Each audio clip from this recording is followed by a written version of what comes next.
Good evening. I would like to welcome members to the 23rd of February 2022 Budget Council. Could I remind members to stand and face me when speaking? And could I also remind members not to whisper or speak while other members are speaking, as it is disturbing. I would like to remind everyone present that this meeting is being recorded and will be published on the Council's website. Reverend Canon Durham Barlow has sent his apologies this evening. Apologies of absence. I have received apologies from Councillor Spillman and Councillor Tandy. Are there any other apologies of absence? Councillor Grizzle. Oh, sorry. Thank you, Madam Mayor. Councillor Rigby and Councillor Van Day will not be able to make it this evening. Councillor Kent. I haven't looked round behind me, but Councillor Fletcher is running late, but he's on his way if he's not already here. Oh, he's here. He's behind me. Yeah. Oh, no, he's not. Councillor Brown. Councillor Brown. All right, thank you. Councillor Popplecarry. Thank you, Madam Mayor. Councillor Tony Fish will be here, but he's at a governor's meeting, so he's just running a bit late. All right, thank you. Announcements on behalf of the Mayor and the Leader of the Council. I would like us all to take a moment to remember... Oh, no, I'm going to do that first. Councillor Gledhill. Shall I do... No, you've got 2 minutes. I've got 2 minutes. Right, here we go. Minutes. I move that the minutes of the meeting of the Council held on the 26th of January 2022 be approved as a correct record. Is that seconded? Is any member in disagreement with the accuracy of the minutes? Let's just get a second. Second, yes. Yeah, obviously, Madam Mayor, quite aware we've got a busy night, so you're probably rushing a little bit forward. Yes, I do second the minutes. Right, thank you. The minutes are approved. Items of urgent business. I have not agreed to any urgent items of business. Declarations of interest. Are there any declarations of interest to be made? No? Okay. Announcements on behalf of the Mayor, Leader of the Council. I would like us all to take a moment to remember. Right, I'm going to do my announcements first, aren't I? Yeah. Okay, do you want to go first, mate? No, Madam Mayor, protocol for you to do yours first. I'm a lot less important than you are. Obviously, the one you're about to mention is the one we'll do on mine. Right. I'd like to request that we have a minute's silence for former Councillor June Brown, if everyone's in agreement. So, as Darren Barlow's not here tonight, we'll just stand up and do the minute.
Thank you. I have a couple of announcements to make. What's fallen to? Okay. I would like us to take a moment to remember Thurrock's fallen of World War II. Jameson Walter E. This is in February 1942. Babs Alfred G.E., Behrman Frederick J., Hammond Arthur A., and Bettison Eric. Right, okay, I have a couple of announcements to make. As you know, we haven't had council chambers or the mayor's parlour, so as I have donated money this month to cancer research. And today I went out planting a tree for the Queen's Jubilee with Councillor Jeffries, and we've done that in Ockenden, very nice cherry tree. And I'd like to remind members to contact Vince Taylor and let him know what area you want your trees put in your wards. Okay, thank you. Councillor Gideon. Thank you, Madam Mayor. I'm sure everyone is as disappointed as I that we are not in the new chamber today, as hoped at the end of last month at the Thurrock Council. A combination of a COVID outbreak and supply difficulties went on much longer than expected, and whilst we're seeing some of the finishing touches outside, those inside were not up to the standard we would have expected, and are being rectified by Kiers as fast as they possibly can. I can inform members that after discussion with the Chief Exec, that I have been assured that this has not come at any extra expense to the projects or indeed, more importantly, to the taxpayer. Moving on to COVID update, from tomorrow, the rules and restrictions around the coronavirus will start to be lifted in full. Instead, there will be guidance, and each of us will have to make our own decision about how we best manage the risk of COVID-19. Much as we've done really for the past couple of years beforehand with seasonal illnesses and flu. But we must remember that the rules across the nation may be different. Apologies there. And we have thankfully seen a significant reduction in the number of people in Thurrock testing positive for COVID in the past few weeks. We've gone from being one of the, amongst the upper tier local authorities with the highest rate of infections, and we're now back down amongst some of the lowest. During all that time, we've seen the rules change, restrictions being lifted, with life returning to something a little bit closer to normality, i.e. before COVID started in 2020. We all should be proud of what we have done and achieved so far. This is all thanks to us doing what we all can to keep one another safe, despite twice having borne the initial brunt of some of the new variants that came across from the original COVID-19. We've beaten them back, and we've helped to see not only Thurrock but the rest of the country unlock and see the end of these restrictions. However, it needs to be said that COVID-19 has not disappeared. It's still important that as many people as possible seek the protection of the vaccines. Thanks to the £485,000 in government funding, we're able to do more outreach work to encourage as many people as possible to take up the use of the offer of the vaccine. Over the past few days, the government's National Surge Rapid Response Team have been dropping leaflets through letterboxes in West Thurrock, South Stifford, South Chafford and some parts of Grays Riverside, making residents aware of the vaccination opportunities local to them. Just last weekend, the team braved the high winds and rain to deliver over 7,000 leaflets to homes in those areas where the uptake of the vaccination has been lowest. This week, the pop-up vaccine centre is in operation at IKEA Lakeside, and next week there'll be one at the South Essex College campus just outside the front here. Other pop-ups will be opening in future, and we've repeatedly asked our partners in the NHS to make sure they are spread across the whole of Thurrock, and we will share the details of where these are going to be and when they're going to be there. The best advice I can give to residents is to make sure they're keeping up to date with the guidance and travel rules by visiting the .gov website. This is especially important if they're planning to travel to other parts of the nation or abroad where the rules and requirements are likely to be different. I mentioned the storm in my last piece. I'd like to take this opportunity to thank all the officers and indeed residents that worked so hard last Friday and over the weekend to make sure residents were safe and the borough could be kept moving through the high winds and rain. Our highways team dealt with a number of issues, including fallen or damaged lampposts and incidents including collapsed walls, bricks and tiles being blown off of roofs and other structures onto the road, and indeed damaged road signs. Our tree teams were called to a large number of emergencies and were able to do some excellent work clearing both down trees and those either blocking roads or pavements or in a precarious position and likely to cause danger to life or indeed property. I would also highlight our waste crews who started early on Friday to make sure they could complete as much as possible of their rounds and worked on Saturday to get any bins they missed as a result of the treacherous conditions on Friday. And I would also like to thank, again, residents that helped their neighbours, whether it be farmers using heavy machinery to clear block roads, or residents collecting bins to put them back in neighbours' gardens where they blew away. Again, I'd like to thank everyone for their efforts during those past couple of days. So we've cleaned, cut it, fill it. We've filled 3,175 potholes. We've cleared 1,567 fly tips. We have issued 255 fixed penalty notices for flies tipping and seized 8 vehicles in relation to this crime. We've issued 3,965 fixed penalty tickets for littering. There have been 518 people prosecuted in court for failing to pay an FPN. Most of them have been done by post. But I need to add that during the COVID period, we have worked with every person who has contacted us to say that they face difficulties paying the fixed penalty notices, to make sure that we can help those who are willing to pay but just couldn't meet the deadlines. This is something that we do right across the board, as Councillor Hebb often mentions. We've also removed 2,112 tonnes of waste from our streets and public areas.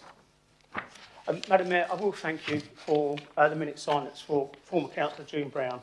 It is sad news that she passed away, I believe it was the week before last, and there are still many in this chamber who will remember June and the fantastic contributions she made to Tilbury, both in her role as councillor and a real pillar of the community. June wasn't just a Tilbury Riverside councillor, but she was a stalwart protector and ambassador for the whole of Tilbury. Indeed, she did give up, she didn't give up that approach after being deselected for the 2006 elections. And though she didn't win the seat as a independent councillor candidate, she did continue that great work. Indeed, this was the same year I was elected as a councillor for Little Thurrock Rectory, and knowing June personally, she was a good person to go to ask advice. Certainly those questions that you weren't too sure whether there'd be an obvious answer, you make a bit of a fool of yourself. She was very good at that guidance. And everything aside, June continued to make Tilbury a better place, was one of the residents who put heart and soul into the whole of the Tilbury Festival. Indeed, she was not afraid of mucking in when mucking out all of the fields where the festival will be held. She's also one of the co-founders of the Riverside project that helped promote Tilbury, both past and present, and ended up being the chief reporter of About Tilbury. This is one of the many community projects supported by the Port of Tilbury, and equally one of the many that she took an active role in. Tilbury has lost one great person in June. And again, thank you for the minute silence. I'm sure you'll be happy to invite other members who do remember June's fantastic input, not only as a councillor, but as a resident and ambassador for Tilbury. Thank you. Councillor Ken. Yeah. Madam Mayor, there are many of us who remember June, and we remember her as somebody who was honest to a fault, straightforward, would always tell you just what she was thinking and tell you just how it was. She was Tilbury to her core. The works that she did in Tilbury still live on. The leader of the council has mentioned many of them, including the Tilbury Riverside Partnership, the Tilbury Festival that she was involved in. She will be sadly missed by many, many people, and our thoughts are with her family at what is a very sad time. Yeah, thank you. Right. Questions from members of the public. I will now take questions from the public. Question 1 has been submitted and accepted by the Interim Monitoring Officer. This is set out on page 37 of the agenda. As Councillor Spillman has sent his apologies this evening, question will be resubmitted in June Council.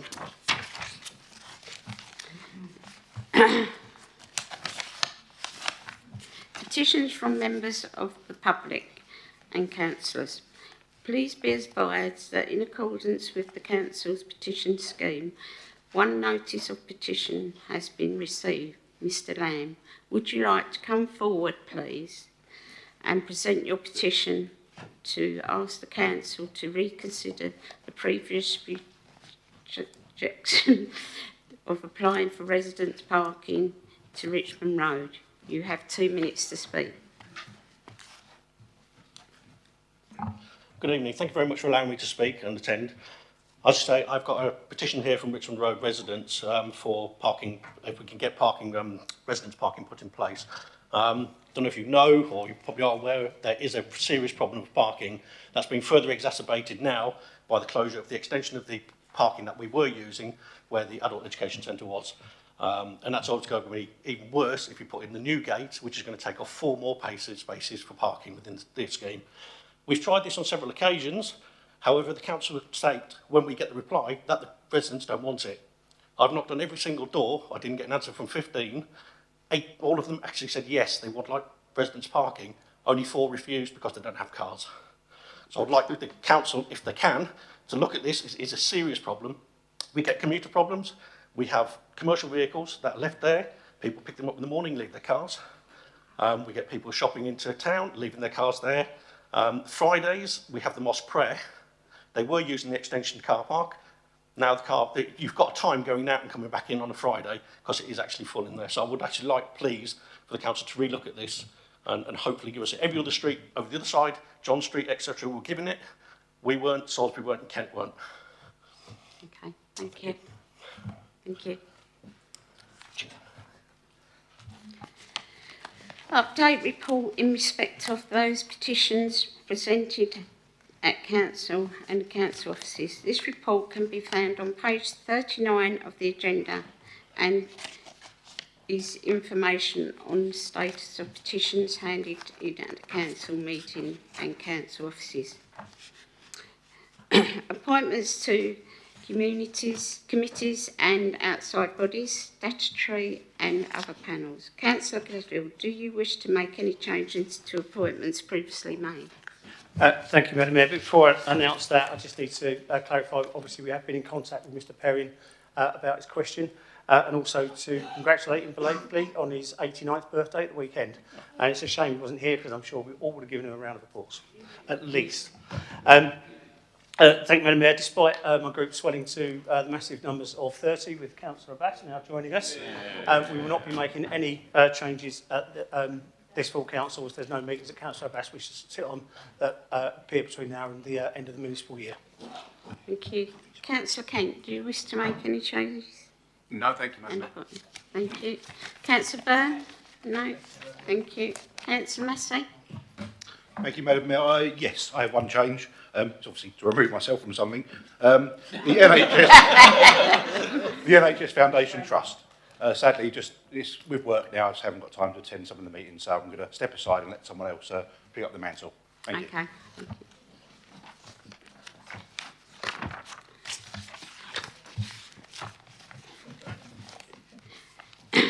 Is any member in disagreement with the nominations made? No.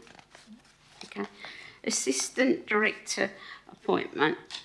Councillor Godel, would you please introduce the report that you can be found on pages 41 to 44? Excuse me, Madam Mayor, sorry, my throat's somewhat dry today. I'll try and keep this brief. Mark Bradbury has been appointed as Director of Property and Facilities. This really is quite a vital role as we move forward. This is not just the facilities of the council, but the whole of the council property estate. Mark is currently Director of Property and Regeneration at Enfield Council, managing the council's assets and facilities management services. He chairs the council's Build to Change programme, which has delivered significant transformation across the assets portfolio and through the release of rationalisation of property, something that ties in quite nicely with the 3 Rs that Councillor Cockshaw introduced a few years ago. Previously, he was at Southampton, where he managed the assets and facilities management services for over 20,000 properties. Like many, he was attracted to the exciting agenda in Thurrock, and Mark brings extensive experience from both public and private sector and a track record of delivering major assets and capital programmes. As I say, as the council moves forward, this role is absolutely vital. We will welcome Mark to start as soon as he possibly can, get the grips and get the reins of the property services and start moving them forward. Thank you, Madam Mayor. Councillor Kent, do you wish to speak? No, thank you, Madam Mayor. Councillor Byrne? No, Councillor Massey? Only very briefly, Madam Mayor, thank you. Really look forward to seeing Mark in his role. I just want to say thank you to the stakeholders and particularly the Youth Cabinet. I think you did a fantastic job, and all the officers and Tile Hill as well done really good on this. So thank you. Thank you. Would any other member like to speak? Councillor Coxhill? Yes, we had a fantastic response from this item, from this application. For the first time ever, I've seen numerous. There was a large number of nearly 20 candidates, and Mark stood out completely. And during the interview, I think we was unanimous for him, and it was a fantastic. We have too many years we hadn't had this assistant director for assets and our facilities management. I think we've all seen the issues we've had with lands and facilities and problems, and I think Mark can bring some good professionalism to that job. I mean, this is one of the reorganisations that in this regeneration asset department, and I hope with the skills that he's got, without over 18 candidates, he was fantastic, and I think he's going to work really well in there, and hopefully every councillor will meet him when he comes, and we can finally move to get a good list of assets and our facilities used to the best efficiency for our residents. Thank you. Councillor Gladwell, do you wish to sum up? Thank you, Madam Mayor. I'd just like to echo what Councillor Massey said about the stakeholder panels. These are really vital with the Assistant Director and Director posts. It's not just about elected members making the decision, or indeed officers guiding us to make a particular decision at all. Indeed, I think Mark actually mentioned it on his LinkedIn profile to say he'd had a stakeholder interview with a youth panel, first time ever, and this is something that really other local authorities should start to look to do. We always think they do a great job, and I think it's one of those things that we perhaps need to be pushing out a little bit more for other local authorities to do so. But Madam Mayor, with that, I'd like to move the recommendation on page 41 at 1.1. I will now proceed to the recommendation. Are members in agreement of the recommendation made? Agreed. Thank you. Annual pay policy statement, year 2022 to 23. Councillor Duffin, would you introduce the report that can be found on pages 45 to 62? Thank you very much, Madam Mayor. The Localism Act 2011 requires the Council to publish an annual pay policy statement for chief officers. This must be approved by Council by the 31st of March each year. Like many other local authorities, Thurrock's statement includes a pay policy for all categories of employees which reflects existing employment terms and conditions. This report seeks approval for the Council's annual pay policy statement for 2022-23. Members will recall the new pay structure implemented in April 2019 removed the direct link with the National Pay Award. However, the Council maintained the commitment to commission an annual independent market assessment to ensure the Council's reward structure remains competitive and reflects both market and employment trends. Pay for senior managers is governed by the pay strategy and pay policy for assistant directors and director posts agreed in 2009 and determined by annual independent market assessments. The recommendations reflect those from the independent market assessments, and for apprenticeships, the government's budget statement published in October 2021. This year's pay policy statement follows the established format and clearly sets out intentions for pay across all levels of roles. The key elements of this year's policy are 2.8% pay increase for Thurrock's living wage to meet the national minimum wage target of £9.50, 2.5% pay increases for bands A and B, 2.25% pay increases for bands C to I, 2.25% pay increase for senior managers, maintaining the national living wage for apprenticeships. This ensures we are attractive as a prospective employer for apprentices and can use our apprentice levy to great effect. The pay policy has been shared and discussed with our recognised trade unions and no issues have been raised. We are required to publish the pay policy by the end of March and therefore ask you all to support these recommendations and agree the pay policy. Thank you. Councillor Kemp, do you wish to speak? Thank you, Madam Mayor, and we will not be voting to endorse this pay policy statement this evening. We all know, Madam Mayor, that we're in the grips of a cost of living crisis.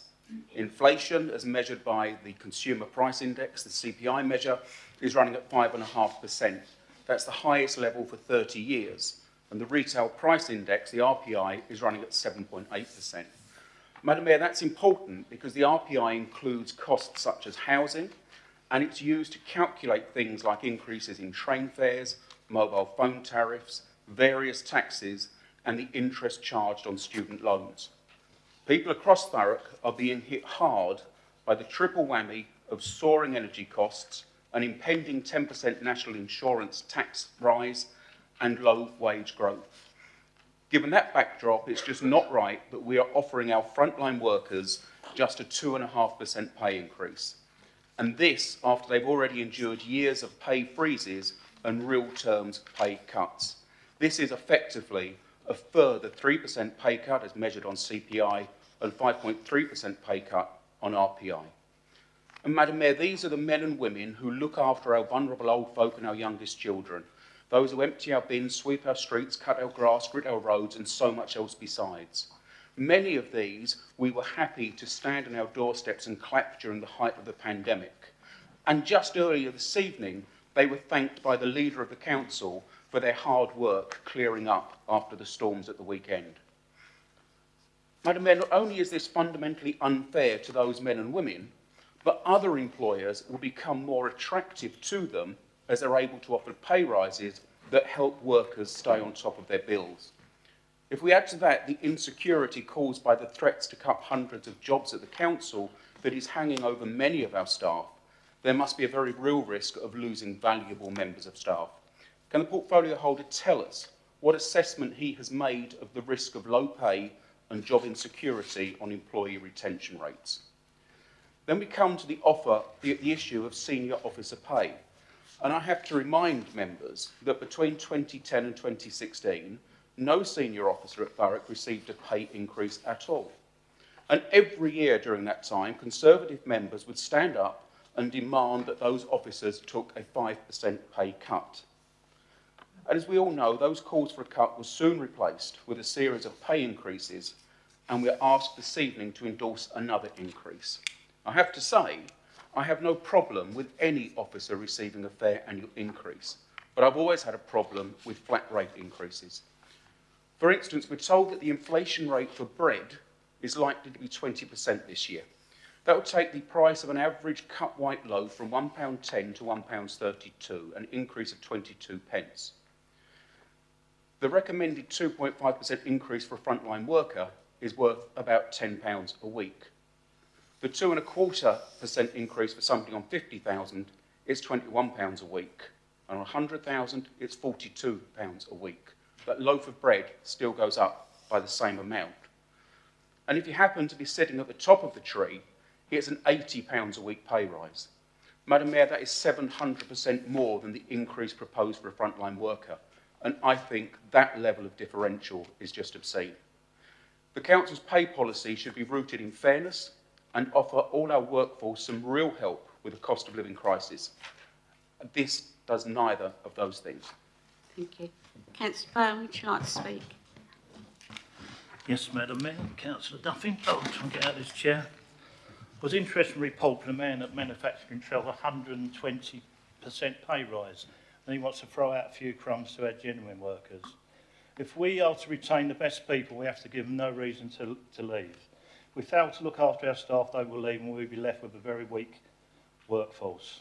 With the staff culling we're going to do or about to do, there is no excuse for us to retain any deadwood, poor performers or sick notes. There's nothing will kill a greater employee than seeing you tolerate bad ones. So can we afford, the question a lot of people are going to say, can we afford to pay more than this token gesture? My answer would be to that is, can we afford not to? The other thing, Councillor Duffy, will our used and abused casual and agency staff see an increase in money? Please, thank you. Councillor Massey, do you wish to speak? No, thank you, Madam Mayor. Thank you. Would any other member like to speak on this report? Councillor Warren. Thank you, Madam Mayor, and I'll be brief and in some ways echo what Councillor Kennett has said, is that there's many of us that do and can look back onto the years when we were called to not increase the senior officers' posts salaries, and yes, they too have got a cost of living increase, but their shoulders are a lot broader than somebody that sweeps our streets, cleans our parks, you know, empties our bins. So it's not, I don't think it's unreasonable for us to look at this. And also, I think I read a line in the report that the unions haven't agreed these pay increases. So it's maybe a little bit presumptuous of you to say that people are accepting that this will be their pay rise when across the sectors they're getting much more than 2%. People are buckling down. Seniors who have got the broadest shoulders are saying pay the frontline staff the bigger amount of money because we can take it a little bit better than they can, who are just about to have a 4% increase in their rents here locally. Council taxes going up, their train fares are going up, their gas and electricity is going up, their petrol to get to work, to clean our streets and empty our bins is going up. So it wouldn't change the budget envelope for us to look at this again. I think that it just isn't fair that there's a flat rate across it. I think that our lowest paid workers should be paid more. Thank you. Thank you. Councillor Duffy, do you wish to sum up? Oh, sorry, I didn't see you put your hand up. Thanks, mate. I can't stand up. Thank you, Madam Mayor, and obviously thank you, Councillor Duffy, for the report. We're often told that we have to be reminded of things from the Leader of the Opposition, and we have to remind him of something as well.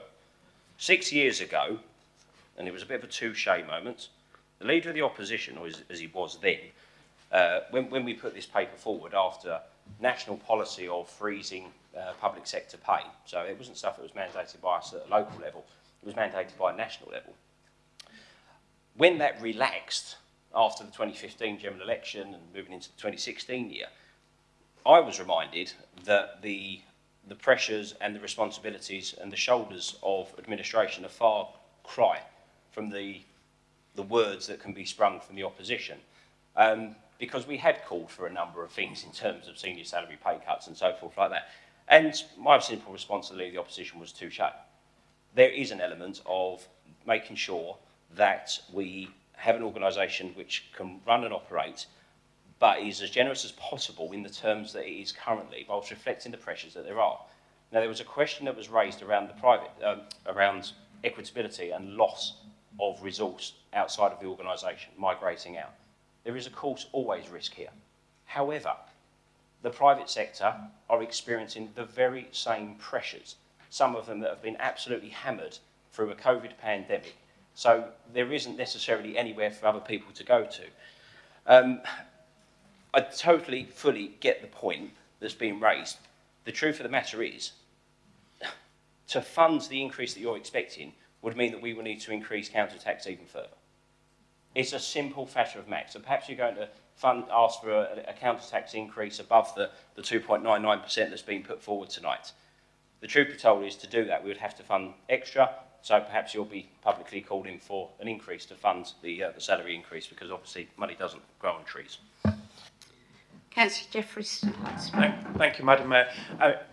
Councillor Hebb has said probably as much as what I was about to say, and it'd be interesting later on to see that we'd all like to pay huge pay rises to our staff. They all deserve a big pay rise, but there are budget restraints, and it'd be interesting to see later this evening if the Labour group, the very small Labour group that is now, will actually be voting in favour of a bigger council tax rise, because a bigger council tax rise would hit our residents just as hard as the cost of living crisis as well. Thank you. Councillor Coxon, would you like to speak?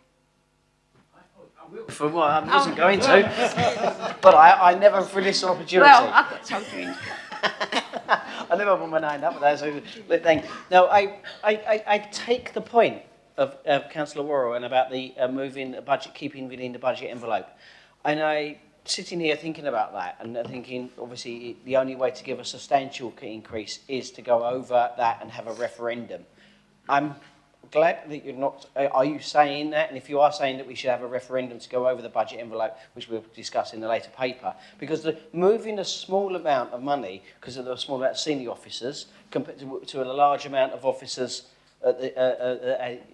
officers or employees at the lower levels, will not give us enough money to be substantial change in the envelope. The envelope is there, and so if that did a job of actually moving, I could take your point if there was a substantial amount of funding there, but just moving that small amount over would be insignificant compared to what we actually really want to do, if we want to do what Councillor Kent was talking about, if actually about this loaf of bread. So the only way to solve that is what my colleagues have said, is increase over the price of 2.99%.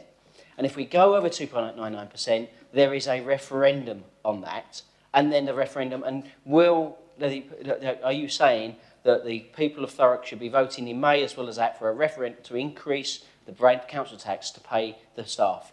Now, I think we've taken a fair decision here that we can actually make sure an equal across all our employees and valued every employee, from the person who's cleaning our streets to the chief executive.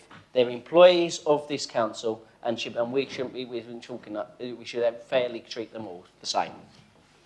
Councillor Gladden. Thank you, Madam Mayor. I'd like to say I'd be surprised that that was coming this evening, but I'm not. Obviously, we've already seen headlines along this line in Thurrock, but we've got to put this into perspective, Madam Mayor.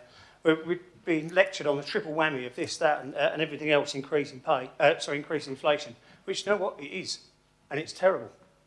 We've written to the Chancellor asking for VAT and indeed the green levies to be removed. Hopefully, one would hope that he listens and heeds the words of all of the councillors in Thurrock and does that, and it will help out everybody who pays a domestic fuel bill. But to get salaries up and above the level, to the level of inflation, officers reliably informed me would be roughly 3% extra, which would cost 4.3 extra over and above the 2.99 that's being proposed tonight on council tax. That's £1.16 a week on the average Band D property, which is approximately that loaf of bread that Councillor Kent referred to in his speech.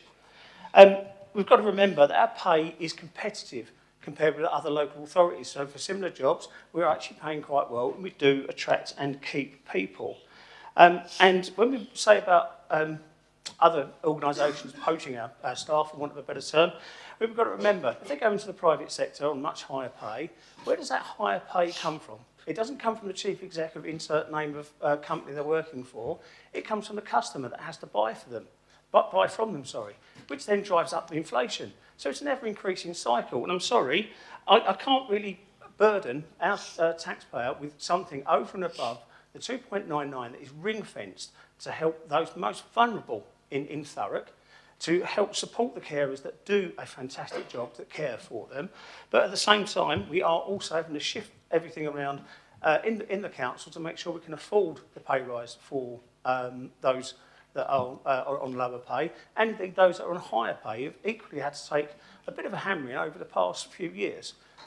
We are, and Councillor Kent is quite correct, we have repeatedly said that the higher management needs to take that 5% pay cut. But as the Chief Exec reminds me frequently, sometimes without prompting,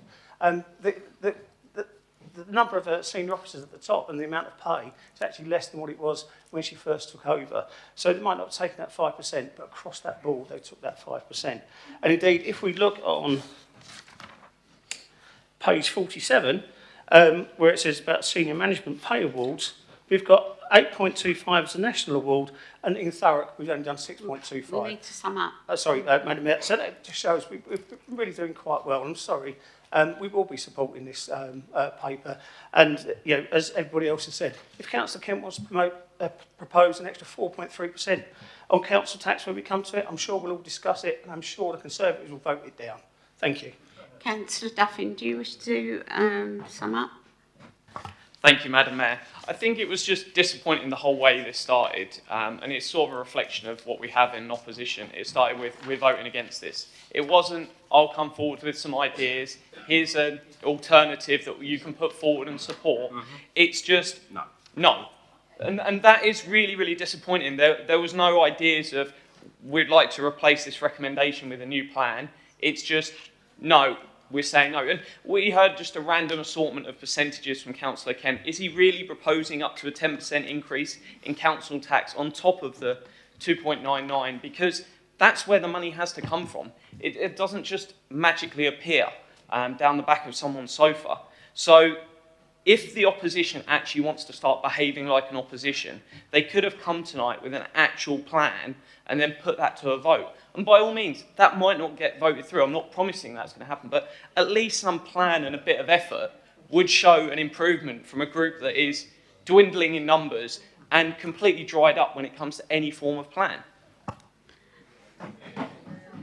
I will now proceed to the recommendation. Are members in agreement with the recommendation made?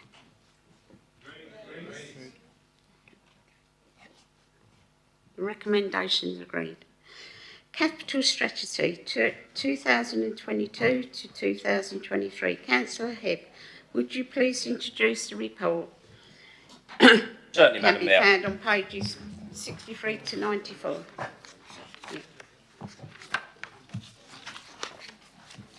I'm just going to make the point, there's a lot of chatter going on. I don't know if you've heard it, have you?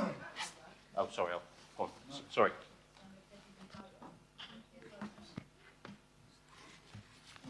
You want to? We have a for and against vote? Okay, then we'll have a for and against vote. Thank you. So just who doesn't agree? Yeah. Right. All those in the disagreement of the vote, recommendation? Against, yeah. Sorry. Okay. No. And all those for the recommendation?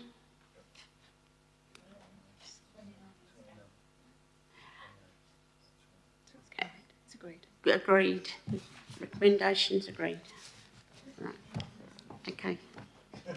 Right. Capital strategy. Would you like to begin your... Certainly, Madam Mayor. Thank you very much. Madam Mayor, this is an enabling report. It's a paper that has confirmed the borrowing parameters which members have set officers. It is the will of Council to designate borrowing levels. It is not the executive, and least of all, it is not a minority administration of any colour.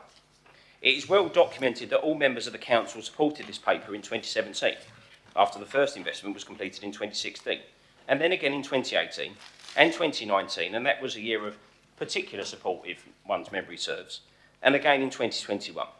Now, there are a number of us in the room that remember what happened, but there are those that aren't around, so I'll just go through the report in a little detail.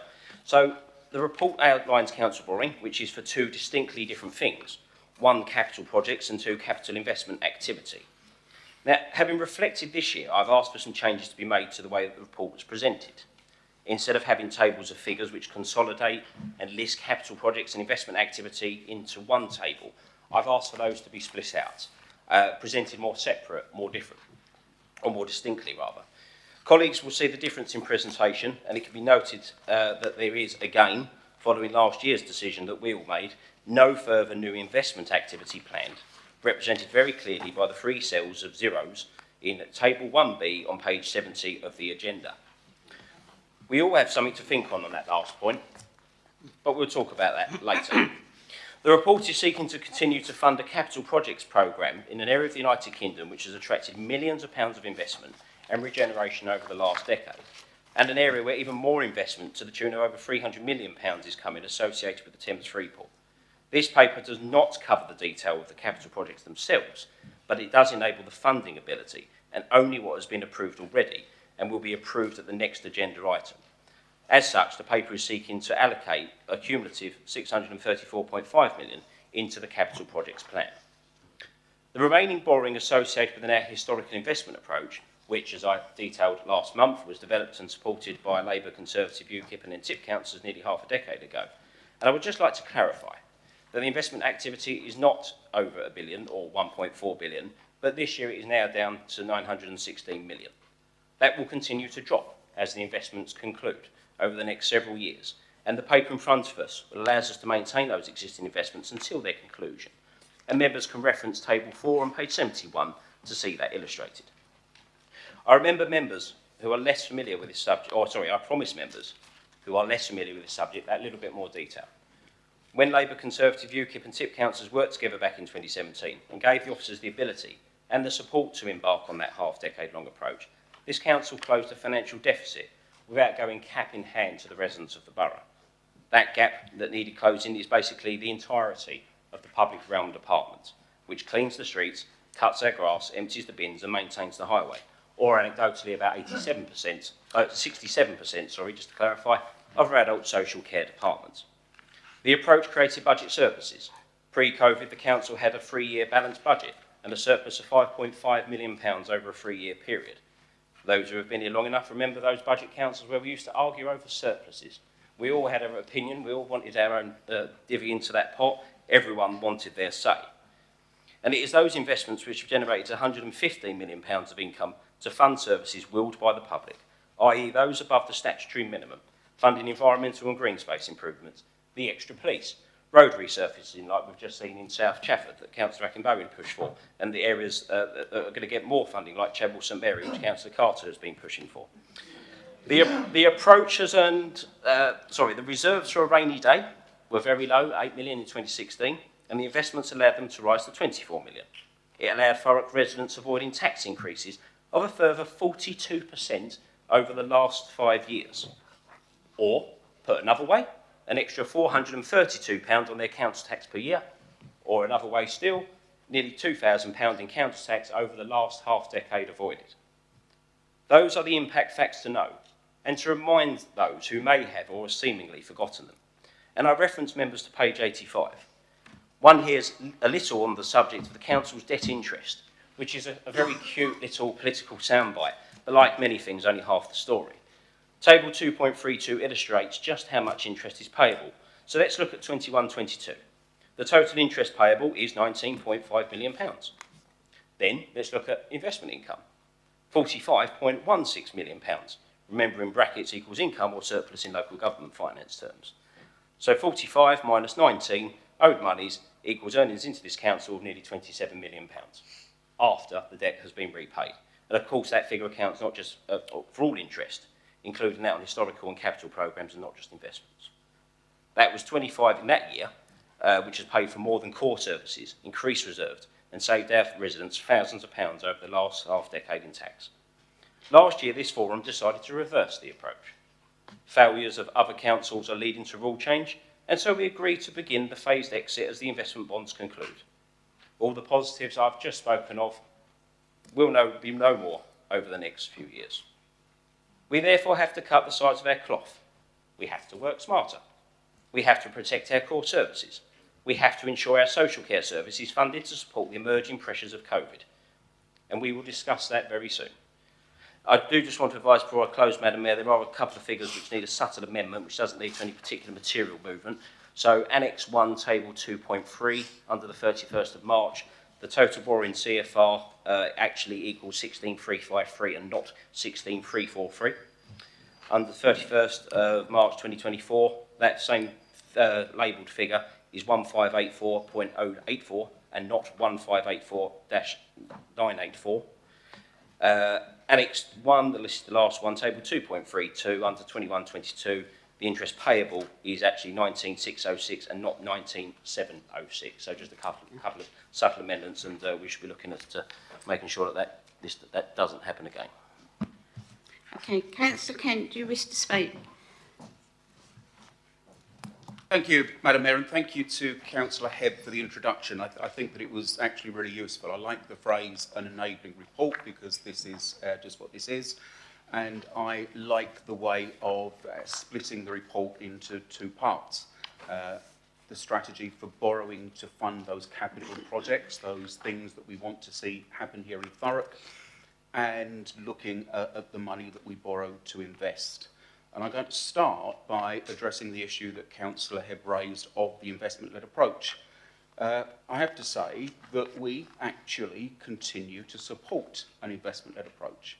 As Councillor Hebb reminds us, we began this type of approach as far back as 2014, when we made an initial investment of £20 million in CCLA, that is churches, charities and local authorities. As Councillor Hebb has told us, that approach was refreshed and accelerated in October 2017, when the Council agreed to increase the borrowing limit to allow this to happen. The agreement was not, however, without condition, nor was it without limits.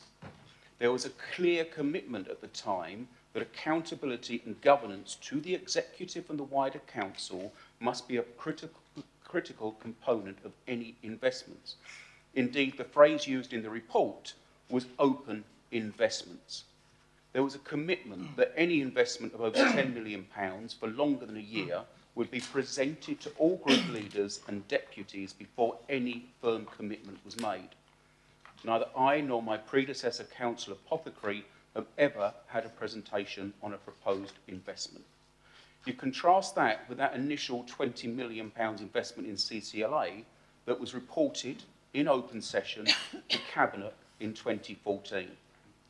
Then moving on, the borrowing limit was again increased in February 2018 to £936 million for the year 2018 to 19. By the end of the year, that limit had been exceeded and had in fact risen to over £1 billion without any reference to full council, as is required whenever there is a material change to the council's treasury strategy.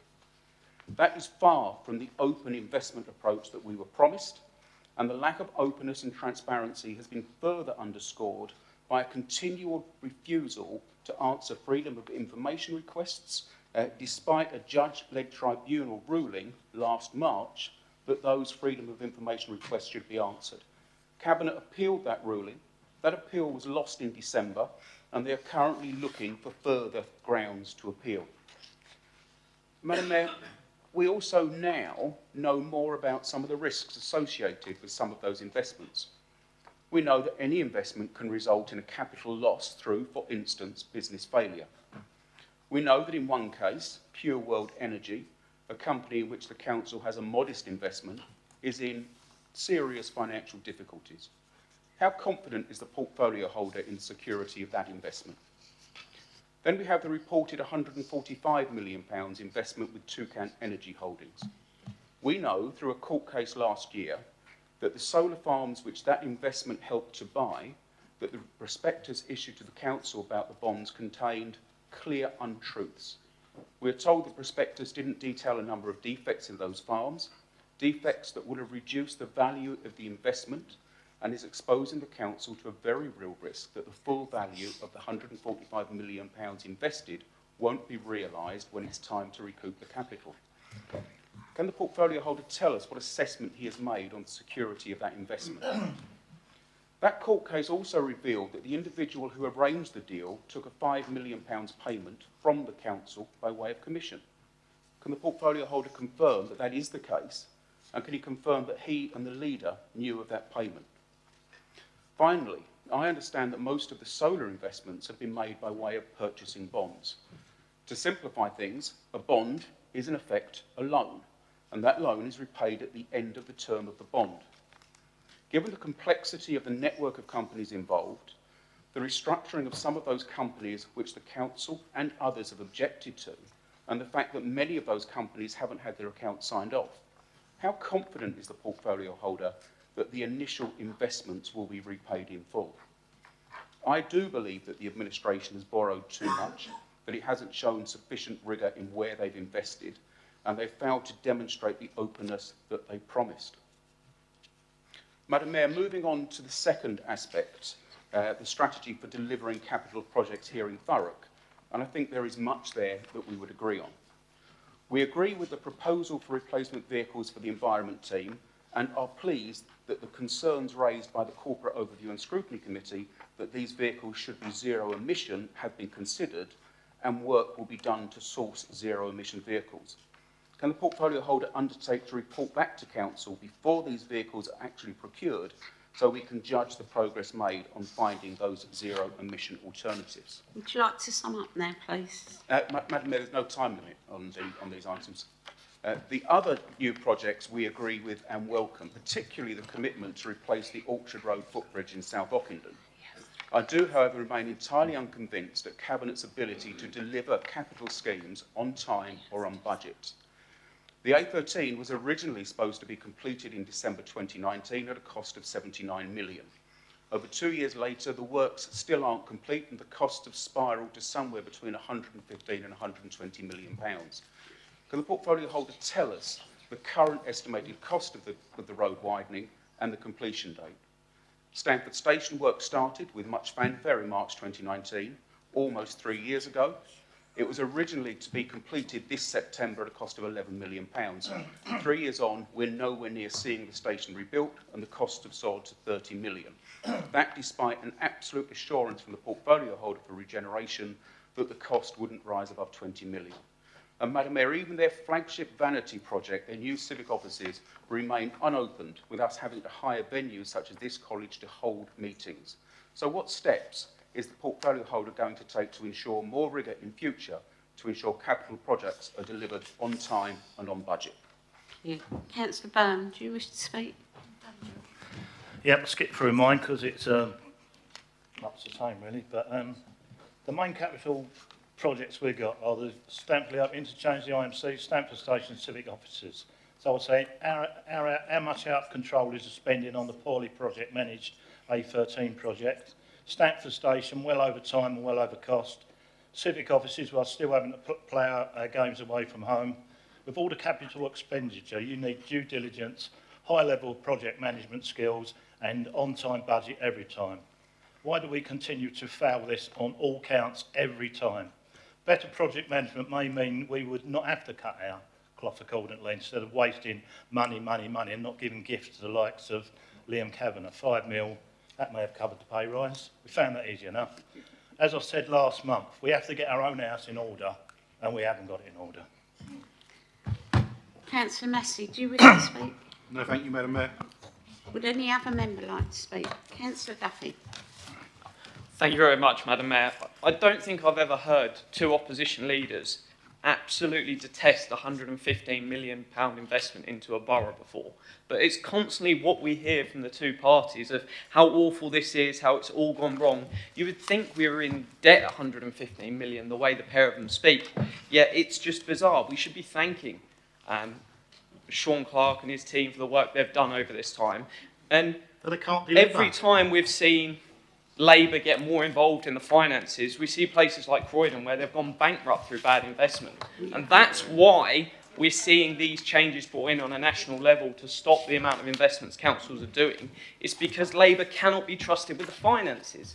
And if it wasn't that case, we could still be talking about this money going forward, and there wouldn't be any talks of cutting the cloth. If there's anyone you want to blame, it's the reckless spending of Labour councils up and down this country that have had a direct impact on our ability to raise money.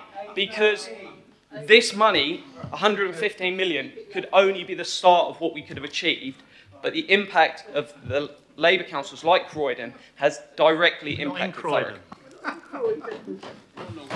Councillor Head, do you wish to sum up? I shall sum up and respond, Madam Mayor. So, a number of points raised, and all very good points. The first point, which I think probably made everyone's jaw drop, is that apparently the Labour group support investments. Thank you very much for that support. We'd like you to deliver on it. Well, I know you did. You started it. We did. And actually it started in 2010. You just spent too It much. started, well, no, we didn't. Respectfully. Actually, why am I shouldn't be Sorry, talking to you, Madam. Madam. It's all right, don't worry. Don't worry. I'm tall and broad enough, He don't worry. he can handle himself. Do you know what, I'm not even going to go there. Right, so we do welcome that support. And, the question around certainty, I don't know of any council or government, certainly in the last 100 years, which has just gone through a once-in-a-century, adult-centric health crisis, which has put extraordinary pressure on services like children's and adult social care, which, by the way, that's what we are, one of those authorities. It has continued to earn. It's earned 115 million, and it survived the test of nearly 24 months through that pandemic. That is quite a significant assurance that the decisions that we took back then were the right decisions. Now, let's go back in time, because like we say, there is no timeline on these things. Let's go back in time. So back in 2017, the reason why the council spending review evolved into what it did was largely because the first investment of the solar farm in 2016, there was a discrepancy.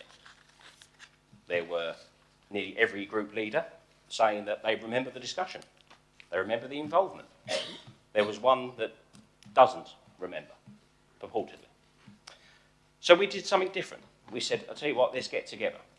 We worked with members of the opposition.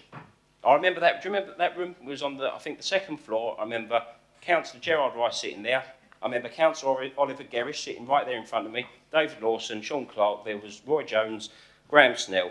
We had a number of discussions about what an approach could look like to close down a gap and the way that we would operate. And there were conversations that, you know, do we want to buy shopping centres, which we rejected because we were so nervous. The fact that we was only relatively freshly out of the global financial crisis, and we was worried about the impacts on retail and logistics and everything else. So we said no to that. We went down a particular route. You know, that approach was agreed with, like I say, Councillor Gerrish and Councillor Rice, the two UKIP leader and deputy leaders at the time, and obviously ourselves. And you know, I can't remember who made the point once before. We went back to our groups and had the discussion. You know, perhaps you didn't, or perhaps your former leader didn't. I don't know. But I can authentically say that when the Rockfire stuff started, that was one of the most exhausting conversations I think we'd probably ever had. And, you know, there was been plenty of leaders that have tested otherwise. So then we move on to, I haven't been part of these discussions. Well, it would be useful if you decided to turn up more than 9% of those meetings. Okay? I mean, what can I say? You can drag a horse to water, but you can't make it drink, I think is the expression. So the decisions were made in the spirit of what was articulated, and so forth. In terms of the court case, let's talk about that. Let's talk about that. So, it sounds as though Councillor Kemp may not be aware that the decision for the first tier tribunal has been set aside because a judge has ruled that there was an error of law as the first tier tribunal was not properly constituted. Therefore, both the interim and final rulings are not valid, and the matter is to be reheard by a freshly constituted tribunal. The Council will now have an opportunity to provide evidence and arguments about the reasons commercial sensitivity prevents disclosure and the application of all the relevant exemptions under the legislation. And obviously we wouldn't comment further until that matter had been heard in full by the first tier tribunal. In terms of increased oversight, we agreed some time ago that we would stimulate a more purpose-driven mechanism to monitor the oversight of investments and have a forum which would approve new investments. Well, one, we've decided not to do the latter part, and two, it was me that put it on the work programme of the committee that the leader of the opposition sits on to make sure that we actually done that. And we had that meeting, what was it? Oh, sorry, I don't know what I'm looking at you. We had that meeting 2 months ago, and there was a whole 3-4 page section on the investment committee. It had been very much researched about the training that could go into it, how we structure the conversation, how the oversight and the governance was. And you know what? After all of this, all of the stuff that we've seen, we've decided to put it in the General Services Committee. We literally didn't need a meeting to do that. Like, what is that about? We literally, the administration said, right, let's do this investment committee that all members, shoulder to shoulder, stood on, and you decided to do an addendum to the existing General Services Committee. It's pretty staggering. You've asked me about emissions of vehicles and Orchard Road Bridge. I'm sure the relevant portfolio holders will address that if they feel necessary in the capital projects report, because what you've spoke to me about is the capital projects, and I imagine you'd know as a former finance portfolio holder, that's in the next report. In terms of capital projects, I think I'm going to speak very freshly, very honestly on this. There has been things that we need to improve on as a council. There is no doubt. You know, some of the schemes, you know, there was a headline recently about how there's going to be more money allocated to a certain scheme. That was communicated in July last year, I think it was. It might have been June, actually, I can't remember. But it was in summer last year. And those projects are expanding. You know, like, so you've obviously got the Stanford Station, the A13, and there's a whole number of services-orientated things which have all gone through General Services, I think it was General Services, PTR, Standard and Audit, Memory Service. It's gone through all of that. So there's a lot of history there, and there's a lot of learnings. And when we do these rigorous recruitment exercises, that is part of the solution. To get the right talent and capability in the organisation to help make sure that these projects deliver as we expect as residents and councillors of this council. And indeed, officers of the council also want. So it's about getting the right talent in, and obviously that's what that's all about. I think that's answered more or less everything. What have I missed? I'll happily. Agree then, we haven't got to put off project management. We found miserably every time. We haven't delivered one thing on it. In the 3 years I've been here, we haven't delivered one thing on time. And we've still got like a wrecked, demolished train station. Still a few things. I would love to talk about the train station, but we're in a very pivotal stage with that. So hold fire. And let's remember, respectfully, it was... No, I'll take your point. I take your point. Yeah. Councillor Yeah, sorry. Byrne, you should come ask to speak for me first. Yeah, I know I've entertained it, Madam Mayor, so I need to also put my hand up to that. That said, what I would say is there was no need for a 6-month delay at planning on that particular scheme. Yeah. There was absolutely no need to say, there's a scheme that's ready to go, talk about that, and then you go and talk about that over there. Yeah. There was absolutely no need for it. That was a delay that was induced by the members of this authority. And had that not happened, we'd be 6 months further ahead on terms of Stanford Station, without a doubt. So Madam Mayor would have only been 3.5 years behind instead of 4, yeah? Right. I will now proceed to the recommendations. Are members in agreement with the recommendations made? Are we going to agree? Okay. Recommendations carried. General Fund Budget Proposal.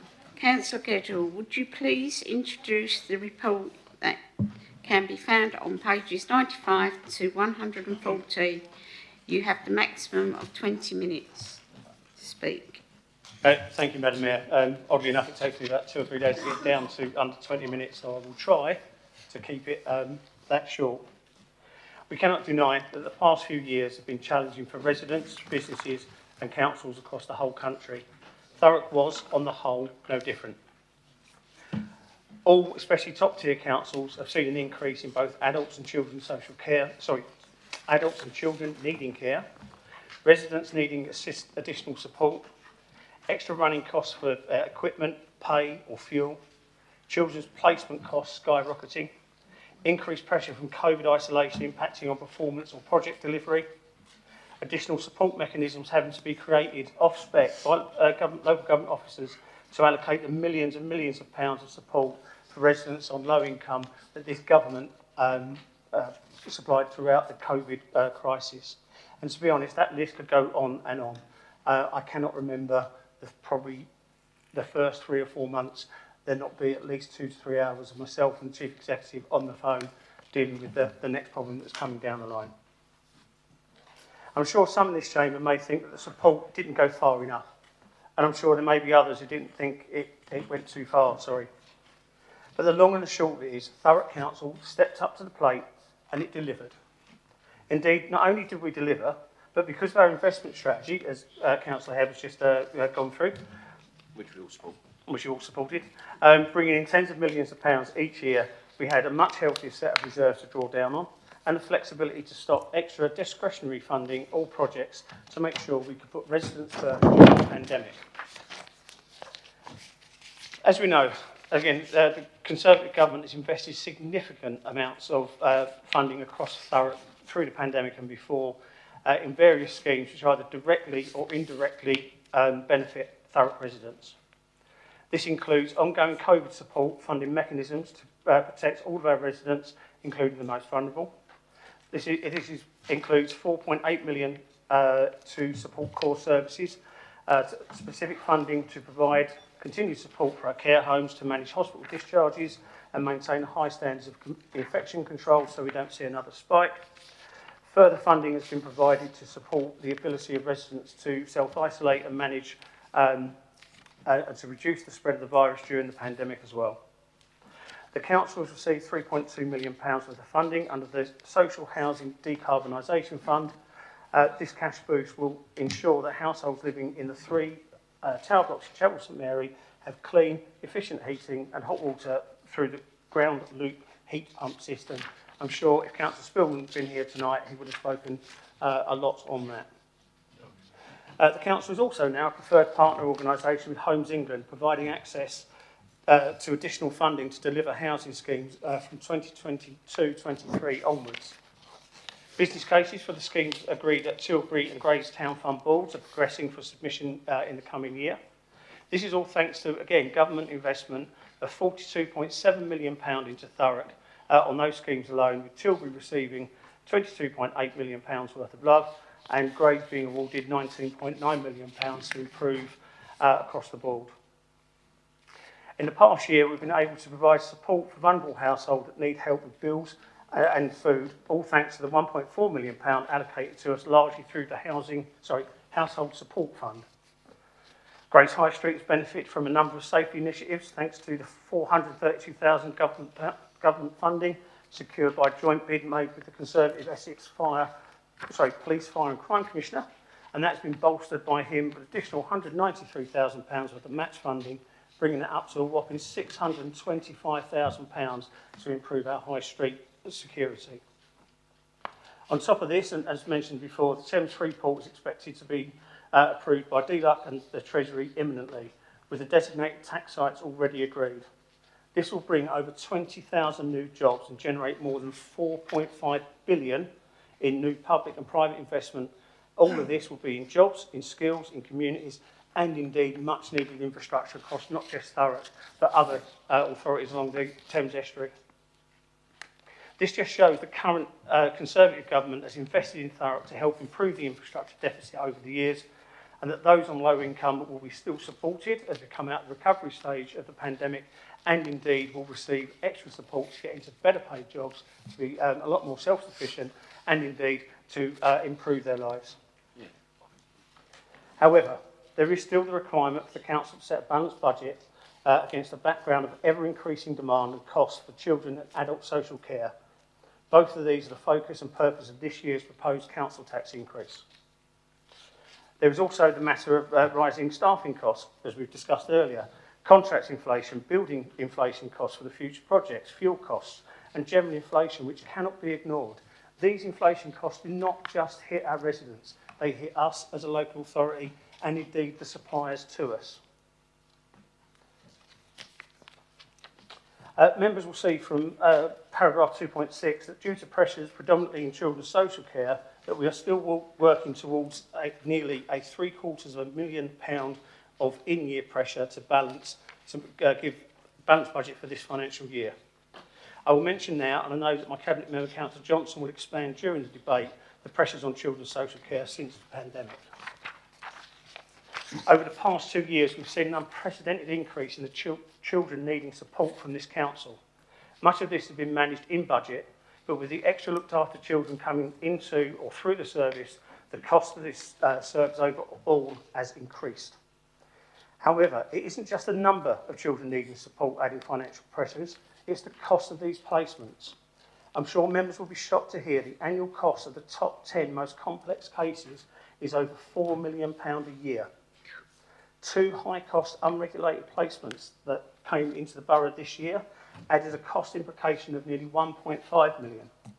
Now, our officers are in fantastic partnership with other agencies and indeed work very closely with the parents to try and keep this cost down, but to be honest, it isn't always possible. But, and I'm going to make this clear, finance aside, we cannot escape that this is a statute service and our most vulnerable children will come first, but this comes at a cost.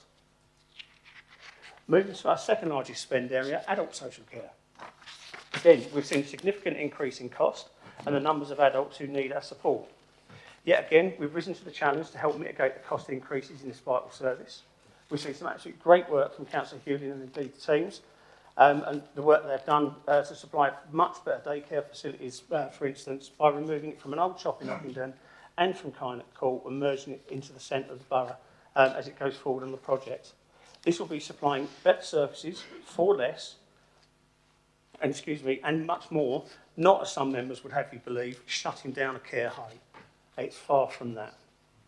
As members will no doubt recall, this government introduced the ability for top-tier councils like Thurrock to be able to set a precept on their council tax to directly fund increased social care costs.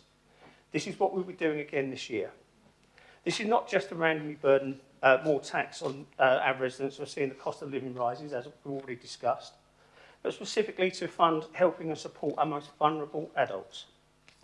As said, this service has seen a massive increase in pressure for both volume and cost since the pandemic, and we cannot either legally or indeed on conscience not support those over 18 who need higher levels of support. But again, that comes at cost. I know that everybody, and I hope it would be everybody in this chamber, would have hoped that more of the increase in national insurance would be coming towards councils to help support those in need through the adult social care precepts.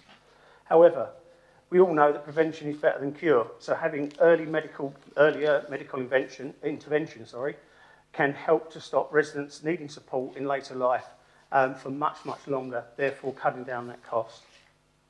Whilst we also may see some of this funding coming to us in the future, we are going to have to do our bit now, and we are going to have to ask residents to dig a little bit deeper to make sure our most vulnerable adults are not let down. This year, the services for adults and children social care accounted for over 60% of the spend from the council tax collected, with additional COVID funding from government to support social care pressures. Had it not been again for the Conservative government intervening, we would have wiped out the fantastic increase in reserves that we got from our investment strategy and good financial management. Next year's growth in demand is expected to develop even further, which will result in a budgetary gap. This can only be funded by core council tax funding being allocated to children's social care and with the adult social care precepts addressing the expected pressures in the adult sector. The adult social care precepts increasing by 1% will provide some of this required financial resource, but we will need to do things smarter and much more efficiently. But let's put that is in perspective, that 1%. This equates to a rise of no more than 27 pence per week in council tax for over 80% of the households in the borough. But with those who are at the highest bands paying an extra 54 pence per week. The 1.99 general council tax rise, which will be ring-fenced solely for children's social care, that will mean a rise of no more than 54 pence for 80% of the households in the borough, and no more than £1.07 per week for those in the higher bands. This is, of course, the maximum increase that would be paid. Those on pension credits and receipt of full local council tax support scheme will see no increases at all. Those working age claimants receiving the highest levels of LCTS will only see a rise of around 7 pence per week. And that's on a Band D property. Anyone below that will see a much smaller increase. But this is only possible by us not proposing any decrease to the local council tax support scheme allocated from the general fund to make sure that there's money to help those who need support. And of course, this is without the generous up to £150 reduction for those in Band A to D announced by the Chancellor for this year, and the discretionary support for those in higher bands should they need it. This is mainly for those that are asset rich but cash poor, Madam Mayor. Now, I'm sure Deputy Leader, as he goes through, will remind everyone that we do have the third lowest council tax of unitary authorities in the country. Equally, we still have the lowest council tax in Essex. Paragraph 2.8 makes clear the much higher amount of council tax raised by nearest unitary neighbour, Southend, and the highest set council tax in unitary, which is Nottingham City. And of course, the pressures they see there from poor investments. 2.8 also goes on to show that of the 121.31 million in business rates we collect from businesses across the borough, we have to relinquish all but 38.37 of it. It does not take a maths genius to work out that if we could retain all of our business rates, we would not have to raise a single penny in council tax. Not a rise this year, Madam Mayor, but not a single penny on any property. And we'd still end up with £10 million more to spend on services locally. Now, I'm sure we'd all like to see this being the case, as it really is us and our residents have to put up with such concentrated area of business and the problems that that can bring. However, this never has been the case and probably never will be the case. But I'll tell you what it does do. It demonstrates the vital role that Thurrock plays for this great nation, which is being recognised by government, as outlined in my earlier opening, Madam Mayor. The investment we've got into Thurrock is so significant, and that's to make Thurrock work better. But whilst the grants to improve the borough are welcome, the cost pressures increase and the income from investments reduce, we will see a clear gap between cost and spending power. This is no different to any household or business budget and means we either have to reduce year-on-year outgoings or increase the amount coming in. Increase the amount coming in. At Thurrock, we will need to do a combination of the both. 6.5 to 6.23 outlines how we will not only invest in services, but also how to look for savings in each directorate. You will see references to things like ambitious targets or being able to fully realise digital efficiency All these terms mean that these services are stepping up and doing what they can to make a difference to the services, to make them more efficient at decreased costs for residents, whilst making them a much better service. As an example, our parking services team is going electronic, so no longer will residents have to sit there and wait for a physical parking permit in the post. This cuts down on administration costs, postage costs, is more efficient at processing, and our enforcement team will have live up-to-date data, so they will not issue tickets erroneously. We're increasing, they've improved the jet patching process, meaning that we can fill more potholes cheaper and more efficiently than ever before, improving our roads. I've already mentioned the good work done by Councillor Hewlin for daycare provision. We're looking to improve flood risk management on our roads, which in turn will reduce the need for clearing the drains as often, repairing potholes as often, and reduce the impact on all of those who use our busy roads, whether they be businesses or residents.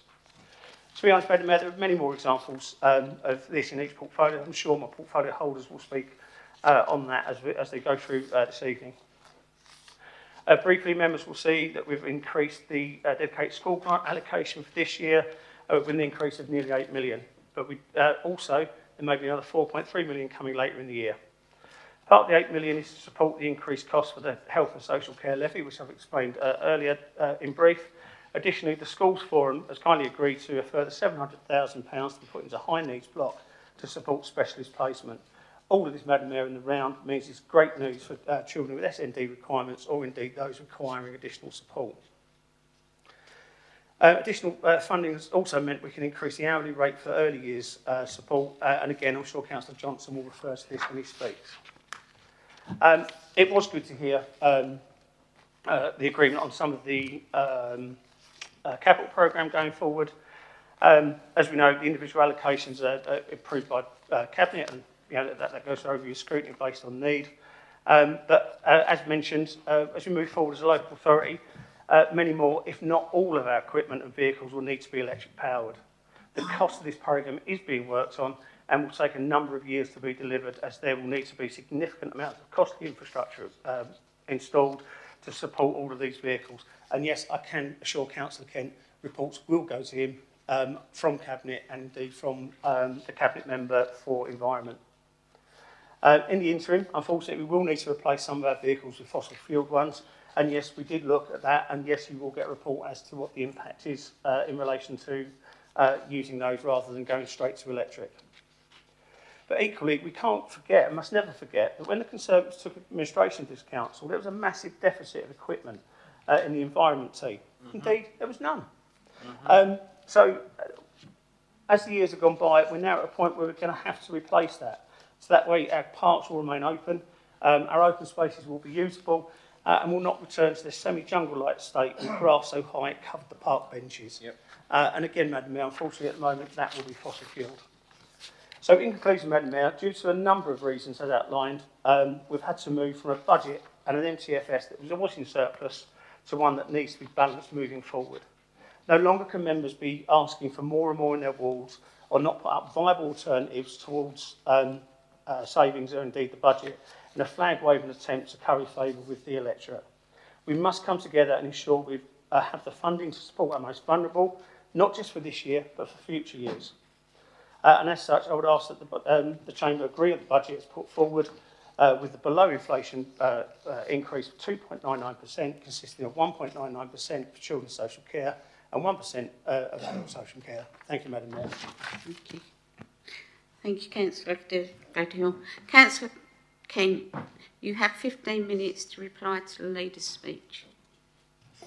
Thank you, Madam Mayor, and I will endeavour to take 15 minutes as a ceiling, not a floor. We call this meeting the Budget Council meeting, but actually it's long since to be the Budget Setting Council meeting. The task for members this evening is to agree the level of council tax for the coming year, and subsequent to that decision to agree the overall budget envelope that Cabinet will have to work with for the year ahead. And as we do that, we need to consider a number of things. For me, the first thing that we have to look at is the impact that the decisions we take have on our residents. After it all, it is them who will pay any council tax increase, and it's them who rely on the services that we provide.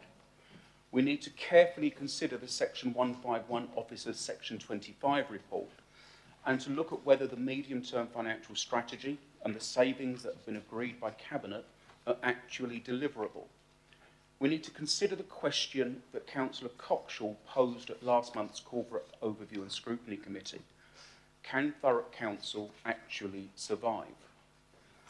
I really don't think that we can keep on increasing council tax year on year at a time when our residents are facing a cost of living crisis. So Thurrock Labour will be opposing a rise in council tax. An increase of 2.99% doesn't sound like much, but added to gas and electricity prices rising by 54%, the 10% national insurance tax hike, petrol prices at record levels, inflation at a 30-year high and stagnating wages, then it's clear that this increase may be too much for some of our residents to bear. And I am disappointed that Cabinet didn't look to use the unexpected £2.5 million funding the Council received via the local government settlement in December last year. We would have used that windfall to deliver a one-year council tax freeze. As it is, this latest increase comes on top of years of hikes by this Conservative Council. If this new rise goes through, as I'm sure it will, the increase in council tax since the Conservatives came to power will be 25%. By contrast, the last Labour Council froze bills almost every year. We're told that the whole increase will be ring-fenced for social care, and we all know that we have to fix the social care crisis and that we need to pay for that. But we were told last year that last year's 3% increase in the social care precept would solve the problem. Then we were told that the 10% Tory national insurance tax hike would solve the problem. And now we're told that tonight's further 3% tax hike will help the problem. We all of us know that in reality, whilst this extra funding will help, the only sustainable solution is radical reform to the way that social care is delivered and radical reform to the way that social care is funded. The pressures in social care are well recognised and are documented in the Section 25 report, where the Section 151 officer considers the budget to be robust, but recognises what he describes as the ongoing and increasing pressures within both adults and children's social care. Madam Mayor, I want to turn to the savings that Cabinet has agreed in order to present a balanced budget. And I think it's important that we all understand what a balanced budget is. What we're in effect being presented with here this evening is a spreadsheet that adds up. A balanced budget hasn't been delivered until the savings listed have actually been achieved. And I will give just one example. Cabinet has agreed to a cut of £150,000 in the home to school transport budget. The last Children's Overview and Scrutiny Committee was told that this year's home to school transport budget is overspent by £800,000. That's an £800,000 overspend on a budget of £1 million. If you add the agreed saving to the overspend, you're looking to save £950,000 on this year's spend to make that balanced budget. That leaves just £50,000 left to deliver all home to school transport. We all of us know that that is just not feasible. There are other budget lines that look to be aspirational. A saving of £400,000 by reviewing high-cost supported living placements, raising another £500,000 on counter-fraud commercial income, and saving £1 million on the cost of child social workers. I really do hope that those savings can be safely realised, and we'll be watching these areas very carefully over the coming year. There are a number of savings that we simply don't agree with. Some are hidden, such as the threatened closure of the Thames side, Grange Waters, both being declared surplus to requirement by Cabinet back in July.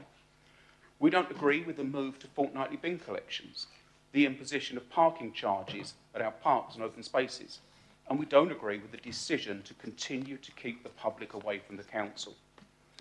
But there are areas of spending that appear to have escaped. For instance, the continued proliferation of highly paid council officers. So in 2017-18, there were 5 officers at this authority earning over £100,000.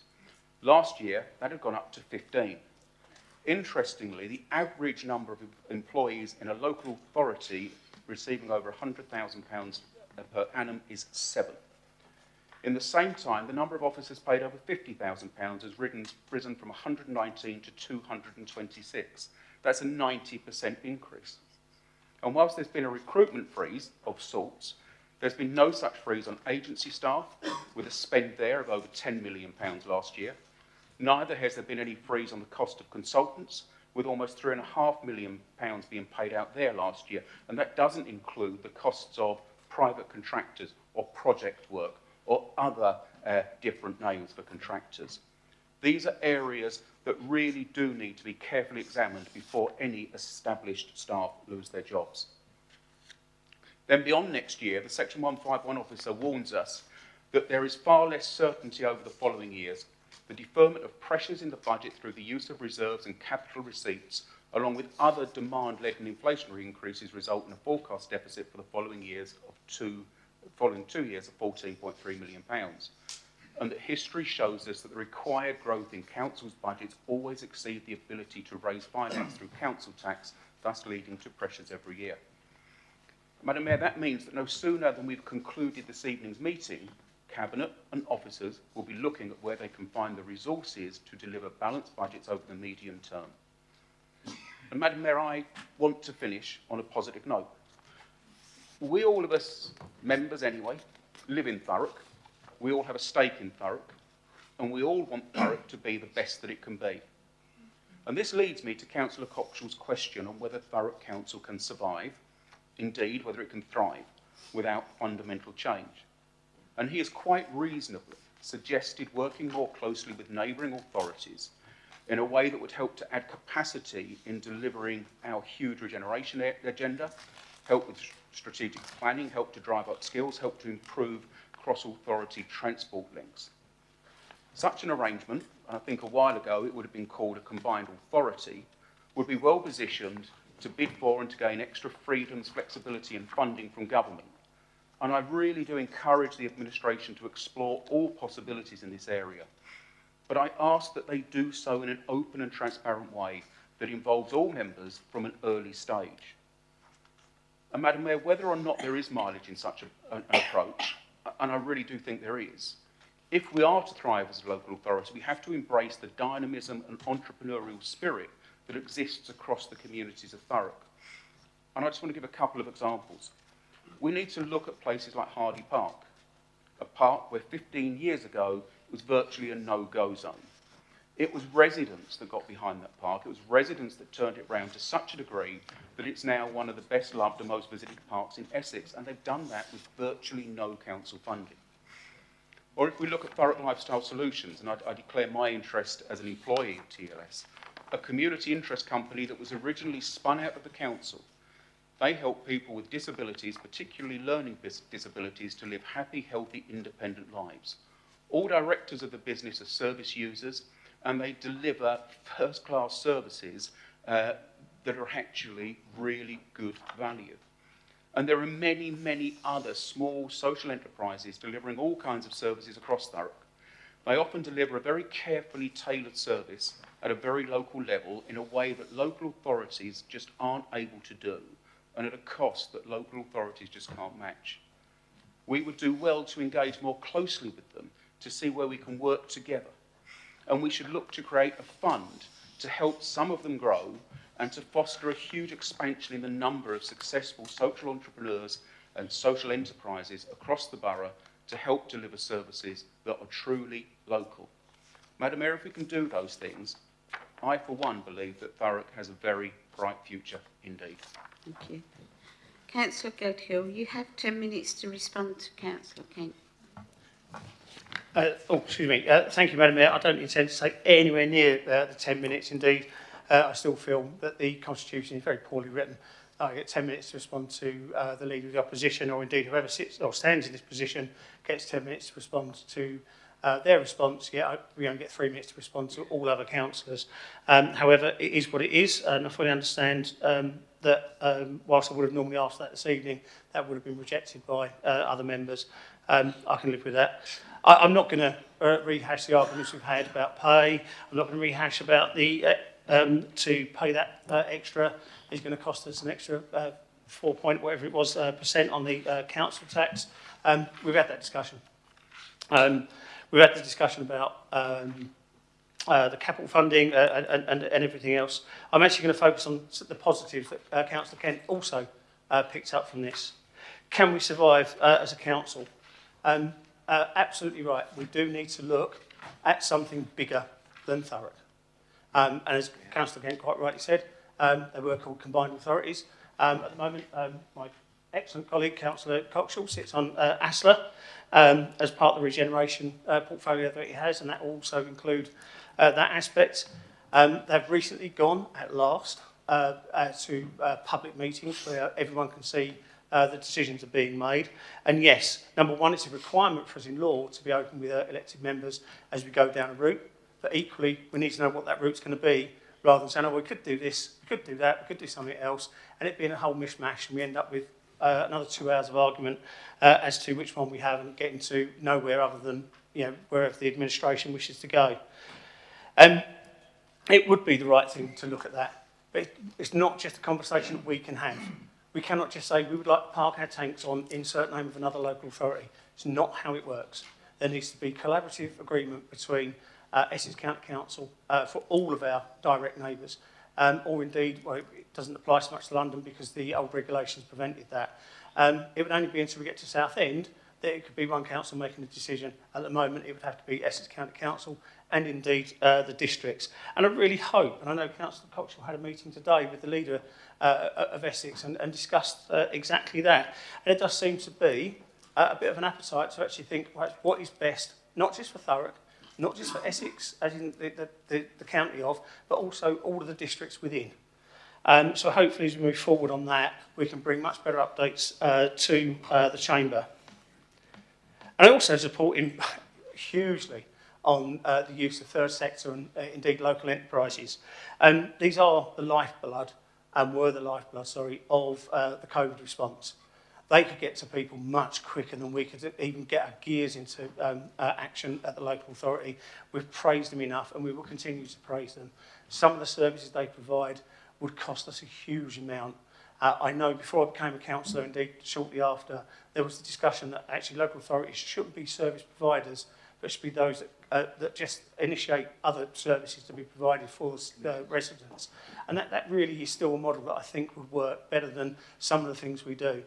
We are very cumbersome sometimes as a local authority, not just Thurrock, but I mean the whole of local authorities in the way we provide services. So we do really need to think different. Does that require a pot of money? Do you know what? That's actually a really good idea. Where we get that money from is a different question. I know Councillor Hewlin is already working with the third sector on a regular basis to see what can be provided. Indeed, the food delivery service that was that's now been expanded out. I'm sure she will speak on that as she goes through this evening. So this does work. But when we've got things like temporary staff, I've forgotten how many times I've had to stand up and say there's too many temporary staff. Irrespective of whether I was portfolio holder, whether I've been leader of the opposition, deputy leader of the opposition, too many.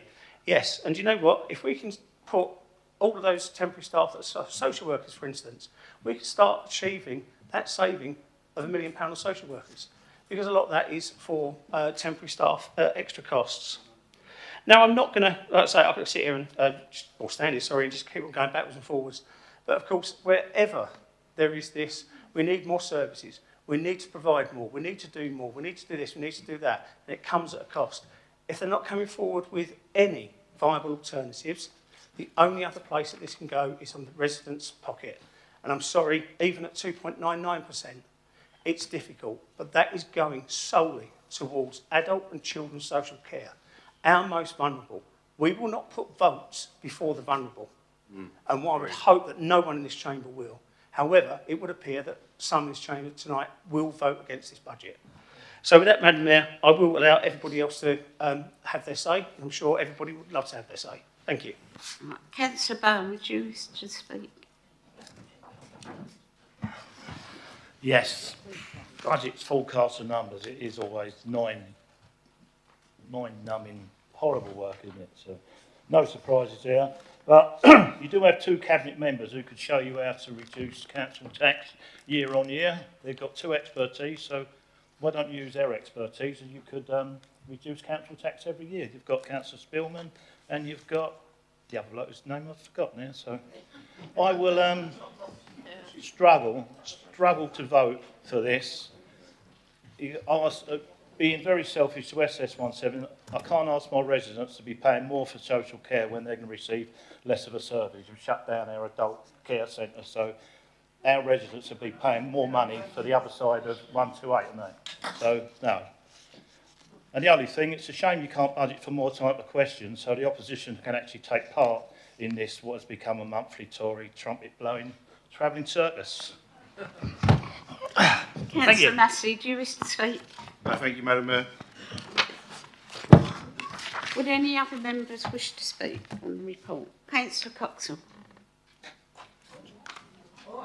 First, I just want to make a few things, because obviously I didn't comment on the previous paper, because this is the paper we talk about infrastructure and in general fund, if you look on the page of the major projects. But if we talked about the local authority, and the look at this local authority is a small local authority. In other times, if it wasn't, it'd be a small district authority, and it's not. It's a top tier unitary authority, and as such, it's got 12 major projects. If you see that on page 116, that's an enormous number. But just remember, on top of that, the Towns Funds projects, which have been coming through, and that's 8 projects at least coming through on the Towns Fund projects in Grays.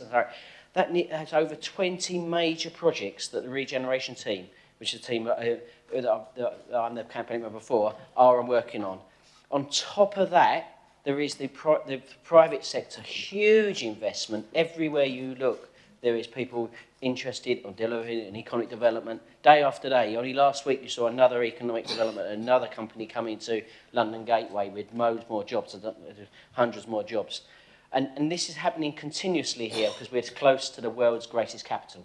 And that's not going to change. And this small local authority has got so much to do. In fact, we are now not just the largest regeneration zone in the UK, we are the largest regeneration in Europe, I believe now. And that is over £14 billion of investment in this borough in the next few years. That's a shocking amount of money that the officers have got to actually run and look after. The Freeport took a lot of time to deliver that over the line, but that's not, it's a private sector led, but the council has got intrinsically to be working with.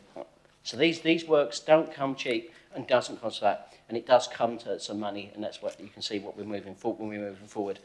I do take your point that there has been some issues and difficulties over the last year because we're such a small authority and because we haven't got the stature of the teams and together, and well, we do need to actually expand that regeneration team to make sure we can deliver on time and projects. And them learnings, I can promise, are happening, and we are learnings. We are trying to bring improvements to the regeneration team for their major projects. And it's just that tonight was another prime example. We only had one assistant director. There's going to be hopefully another assistant director. We should have had another assistant director of regeneration to improve that team, to get that skills that we've been mentioning to the opposition mentioned tonight, to get into there so we deliver some of these 20 projects on time. I want to see them on time. I want to see residents enjoying these great projects, not just on a piece of paper we see once a year. They're there to get them over the line. And then with that, we've got to go back to it's only a small authority. The A13 was mentioned in there. Let's not review. We built an A13, a major project for a small authority, in the middle of the world's once in 100 years event. And it's we're nearly there, and I'm sure. I keep saying nearly there. I'm sure we can see that it's close to completion. Would you like to sum up, Councillor? No, and then I've just got to mention, Councillor Kent did allude to my comments. There's been too many attempts at that, and I'm pleased that Councillor Kent has mentioned that, and I think we can work together after the other side of the elections to deliver something and how we can look at the future to make sure by 2030 with residents get the best delivery of what we can. And there's the levelling up white papers come out a couple of weeks ago. They've changed again the names of what we're doing. We've tried numerous times. I think Councillor Kent tried some time ago working together in other authorities. There's 3 now levels, and we can have functional economic area is a way we should be starting moving forward, and then from that we should be moving on to looking at other you're working in collaboration with our other authorities. And I've only got 3 minutes. Your time's up. Councillor Hewley. Thank you, Madam Mayor. Adult social care is not a production line where budgets can be micromanaged on speed of delivery of thousands of units of identical product. Adult social care is our most vulnerable residents needing our help and support to manage sometimes straightforward care for a few weeks after an operation, to very complex and specific needs costing several hundreds of thousands of pounds a year for one person. You add that to a pandemic and you can see that the adult social care budget is a moving target, and hats off to Team Thurrock for keeping on top of that. Councillor Hebb stole my thunder a bit when he said that money doesn't grow on trees, because it's a concept that not many understand in this room, but money still doesn't grow on trees. Now that might be a revelation to this room, and some of you that think that without income raised through increasing housing stocks, or without income from investments and without tax increases, we can still spend more, but we can't. We have to live within our means, and it's for this reason we look for efficiencies that not only make our money go further, but also improve services, and that's simple economics. As Councillor Gledhill mentioned, nationally we're still learning about effects of COVID and what a post-COVID world looks like in adult social care. Well, here in Thurrock, we're ahead of the curve due to our caring, dedicated, proactive and innovative staff, starting with the Director, Ian Wakes, spending nights, weekends and holidays analysing statistics that national computer systems cannot do, right through to our frontline care staff managing our transformation programme, as well as a pandemic and current pressures on our care system.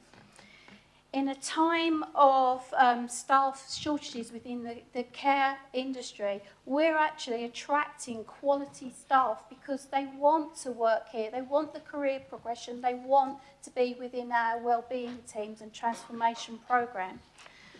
Thurrock has one of the lowest spends in England on adult social care.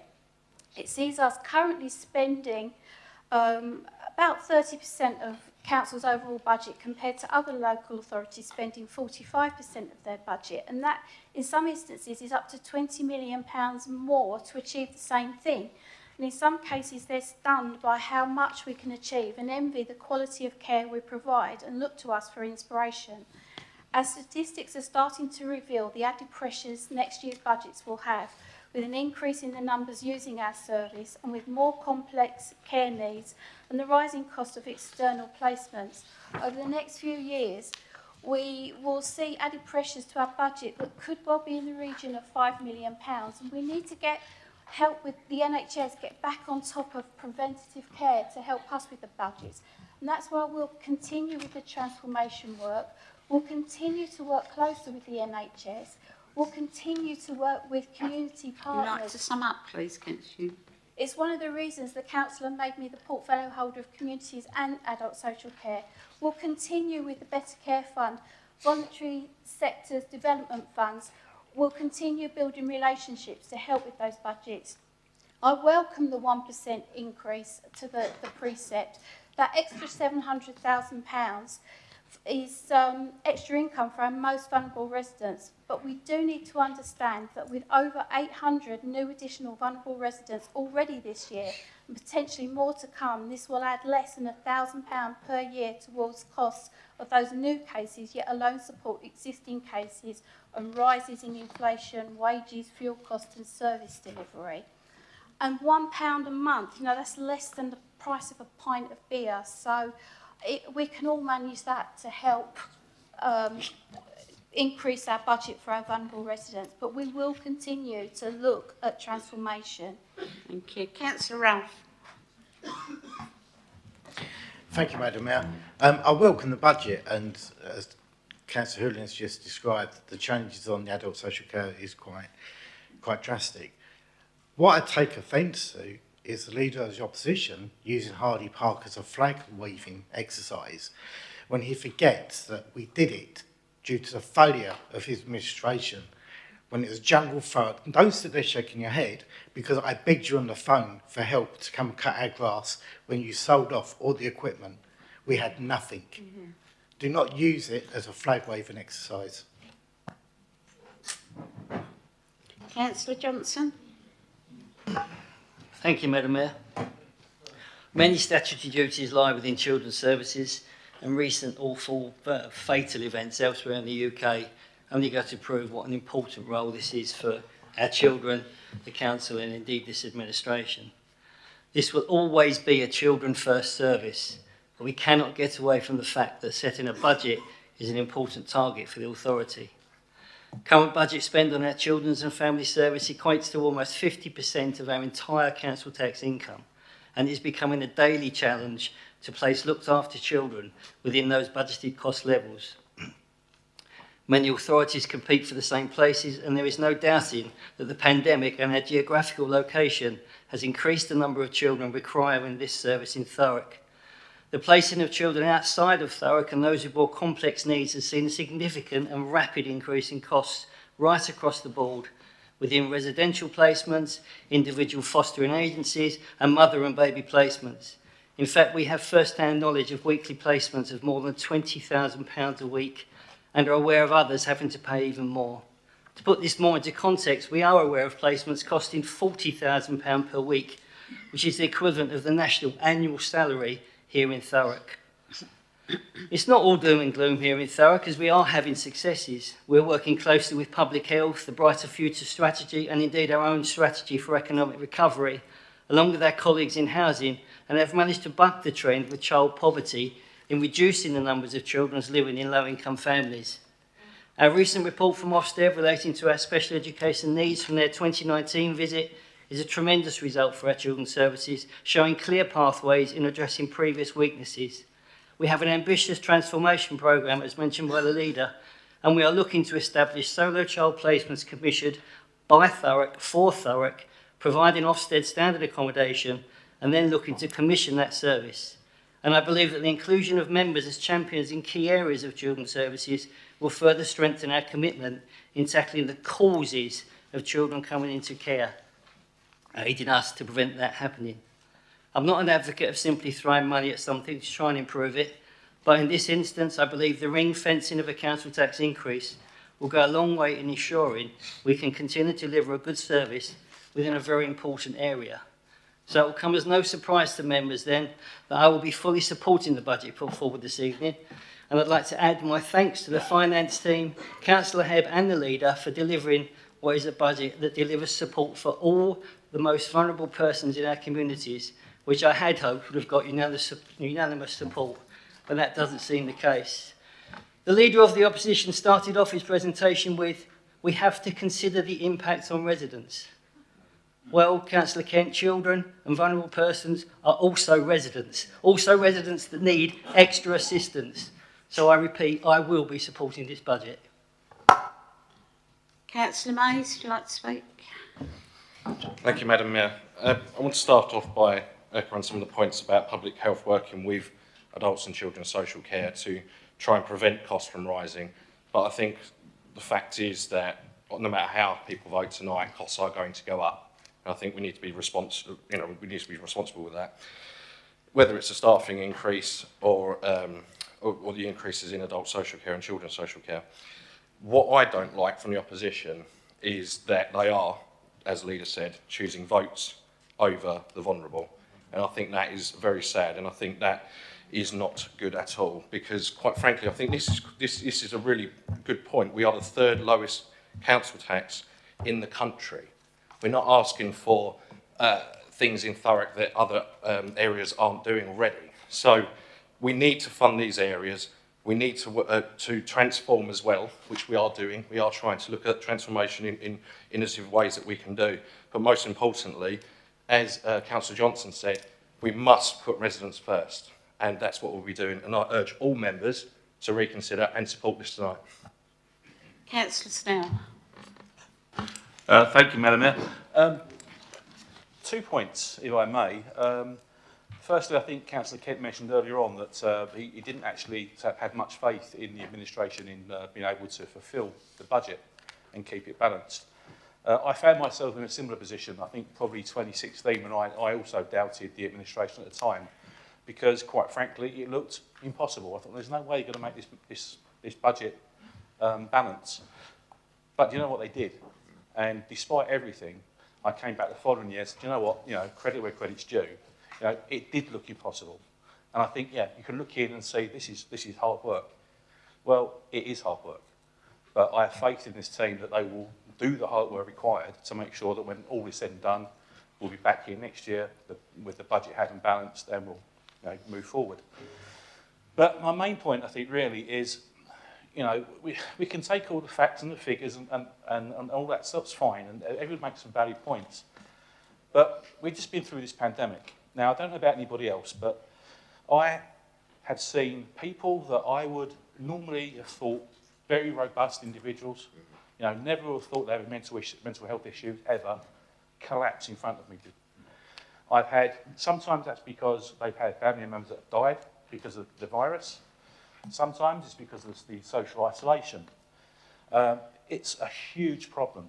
I mean, seriously, there's people that in my life that are just in bits still now, and they need help, and they are seeking help.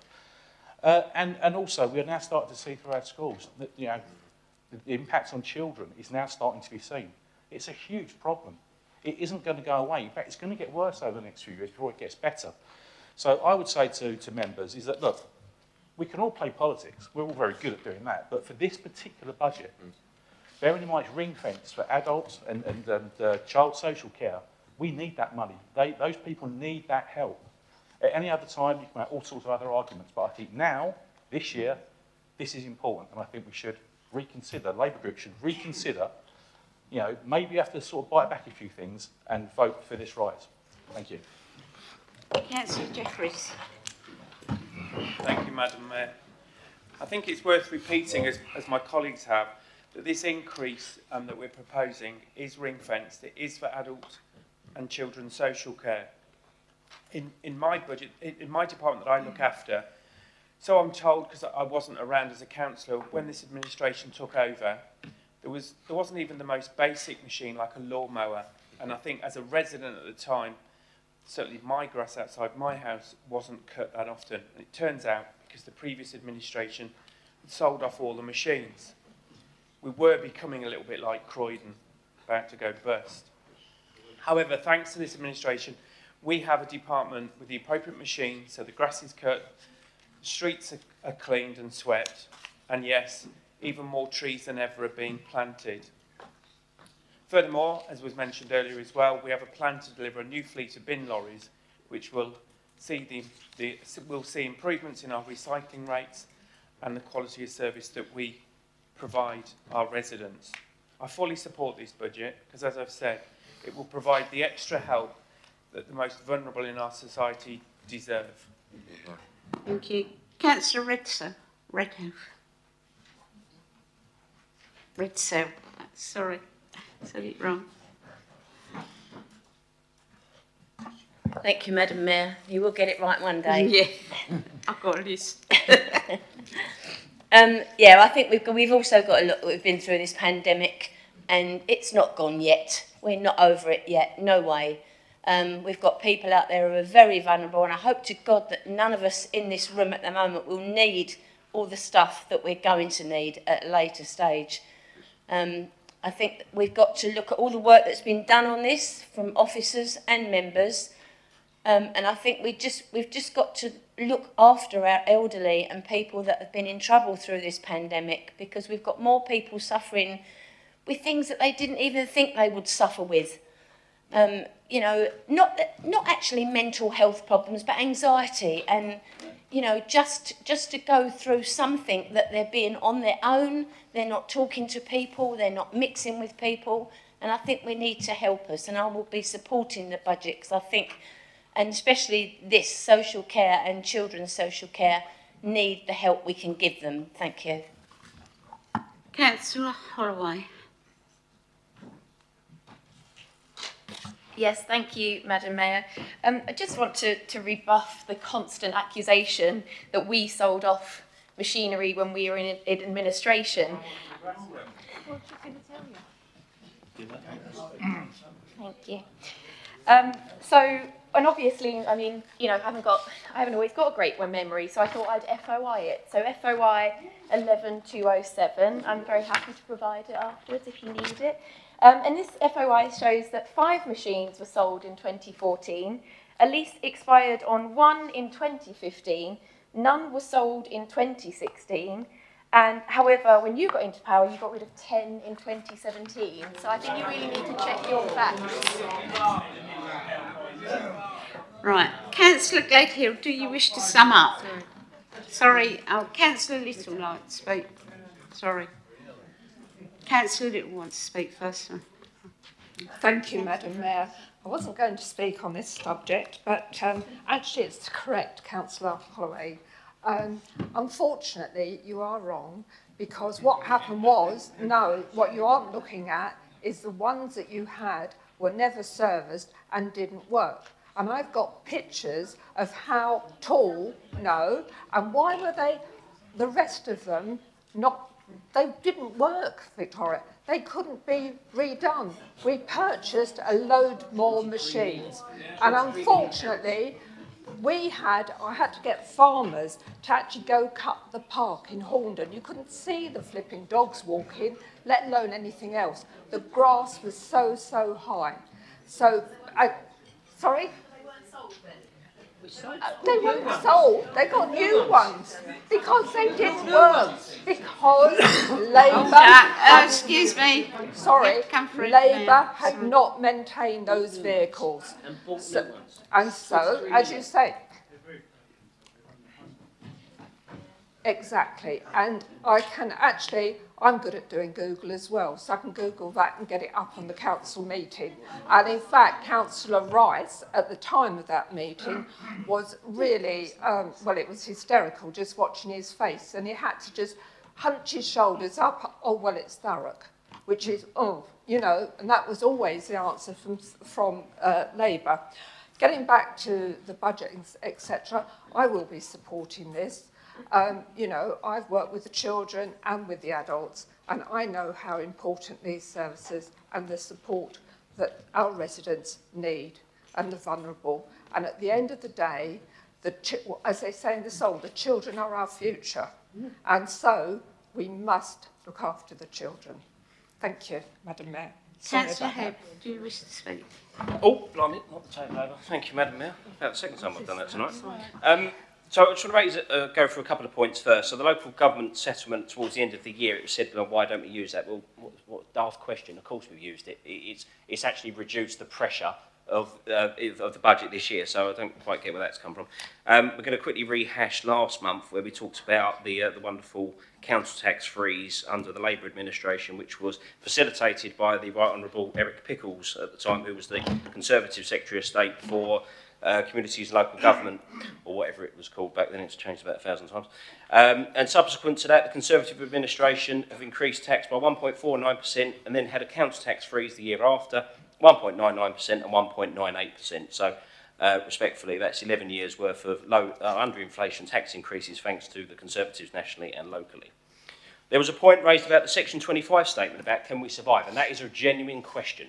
I won't go over that again because the point's been really ably made, but there is a genuine question around how an authority like Thurrock can continue to operate. And the truth be told is something needs to change. You know, let's just call it as it is. Let's put the politics aside. There is a reason why the investment approach happened, because we've got about a £30 million deficit in tax-borne income. That is the crux of the matter. We do have to look at different things. We're a growing set of pressures in terms of social care and everything else. But then to quote the Section 25 statement, but not provide an alternative budget, and just to say no to tax, literally goes completely contrary to the contents of what the Section 151 officer has articulated about that very point, about that the tax base is low compared to other authorities, which, by the way, as a resident, in many ways, is cracking. However, we have to face facts. Money doesn't grow on trees, and the pressures are real, as councillors around me have already said. There was the piece around the point that Councillor Holloway raised about the scrapping of the vehicles. You know, 2016, there probably weren't anything left to sell after your administration. But don't forget, do you remember those arguments we used to have about how we'd spend the surplus? Do you remember? From the investment approach and that £1 million that we put into buying new equipment to cut the grass, do the lawns and everything else. That's what reconciled what we inherited. Anyway, this is a social care first budget and there is a choice to be made. And it is a question of conscience. We choose to either provide an injection of funding into social care, or we don't. We choose not to increase resilience, which have attracted national headlines elsewhere when things go wrong or not as they should. And votes before the vulnerable is unthinkable. Now, we've talked about the pressures in social care, so I'm not going to go over that, but what I will just capture is that the proposals are over 2% under inflation, and they are for 1.99% in council tax that's ring-fenced entirely on children's, followed by 1% ring-fence on adults. That's 2.2 million going into social care services, and that's taking the budgets from 47.3 million to 49.2 million for adults, and 41.8 to 42.9 in children's. So that's about 4% extra in adults, 3% in children's.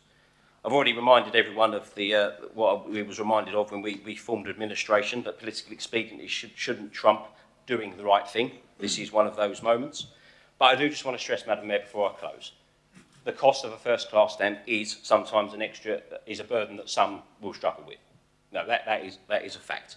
A postage and altruism is all well and good if you can afford it, but there are some that can't, and that is why we've done what we've done with the local council tax scheme.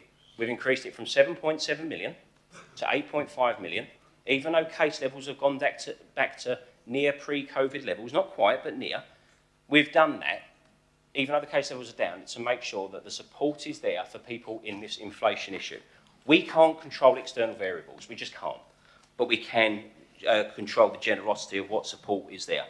I think the leader mentioned the £150 that's going. That's £9.2 million worth of divvied up one-off support for bands A to D across the borough.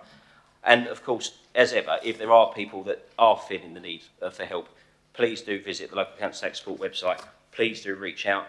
We will do all that we can to help. Thank you. Councillor Manley. Thank you, Madam Mayor. Again, I'm sure you'll get my name right sometime. Madam Mayor, much of what we do in highways and transport comes from government grant. So although the general fund is important to that and it underpins what we do, obviously my chance to talk about our agenda comes when I'll be introducing the integrated transport block later in the year. I think my message really is for the opposition. I think, just hopefully, hopefully they'll take stock from what they've heard tonight. But when one of your number crosses the floor to the Conservatives in the current climate, that really must tell you something. But when a second one does it, you must surely know you're on the wrong track.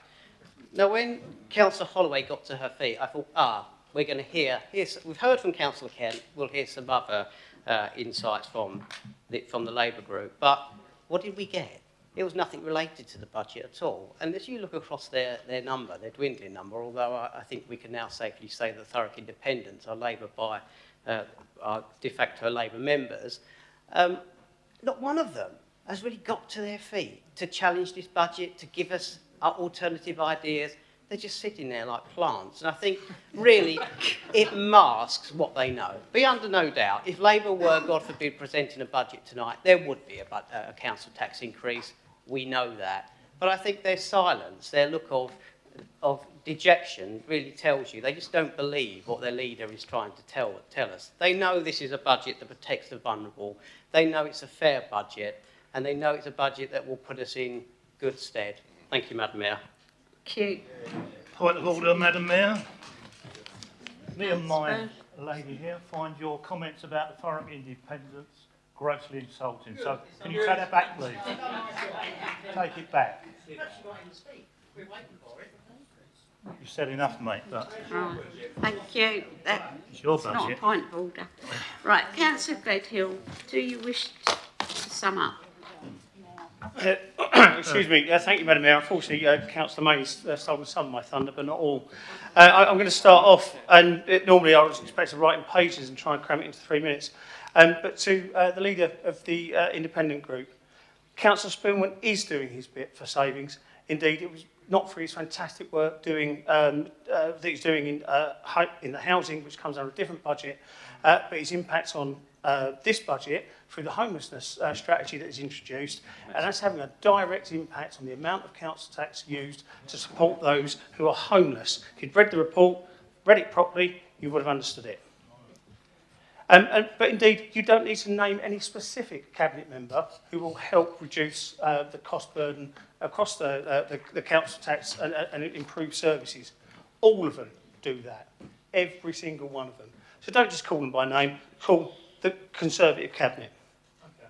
And finally, on trumpet blowing, 3 words, pot and kettle. We'll leave that there. So I was expecting at this point to list member after member after member. Well, not that many member after member because there's not that many left of them in the opposition. But Councillor Hewling covered all the adult social care. If I do apologise, I was positive you were sitting behind me, but it wasn't. It was Councillor Snell, which is, I don't know if it's more of an insult to yourself, Councillor Snell. Councillor Johnson covered the children's aspects of it. And he covered it exceptionally well. And we must remember, this budget is about children's and adult social care support. Councillor Mays, unfortunately, you got it not quite right. It's the third lowest unitary authority that council tax is set. So normally with county councils, they have a much bigger area to collect over, even though they might have a higher number. But as Councillor Hewling said, we do so well, they come to look at us, see how we manage to do it. I'm not going to just repeat the selling of equipment. Madam Mayor, we all know it either didn't work or wasn't there. We can just leave it at that. FOI all you like, the facts are there. I've got the pictures. I'm sure the Chief Exec will remember walking around parks with me. Is that a park bench? Or is that, oh no, it's a hill and a park bench and grass over it. But I'm also going to sort of just touch on that last, on the bit that seems to be missing and misunderstood. We have not reduced the amount of local council tax scheme support.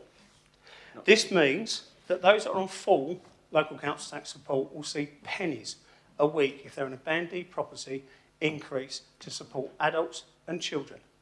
Those that are on full local council tax support because of their pension status will see no increase. Indeed, if we actually look through what the Chancellor said with the £150 support, we are still waiting for guidance, so I don't want to jump the gun on this. I'll probably make a bit of a fool of myself by doing so.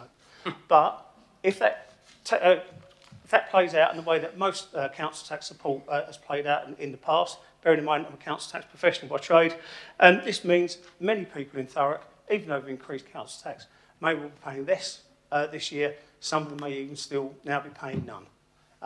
So with that, Madam Mayor, I put the general fund proposals as outlined in the report, item 13, to the Chamber. Thank you. Councillor Kent. Madam Mayor, can I raise a point of order, please? The point of order relates to Chapter 2, Part 2 of the Constitution, paragraph 16, motions without notice. 16(1)(n) to suspend a particular council procedure rule for a period not exceeding the duration of that meeting. I wish to suspend standing order found at Chapter 2, Part 2, paragraph 11, duration of meeting, 11.1, to extend the time allowed for this meeting by 1.5 hours to allow all the remaining business to be properly concluded.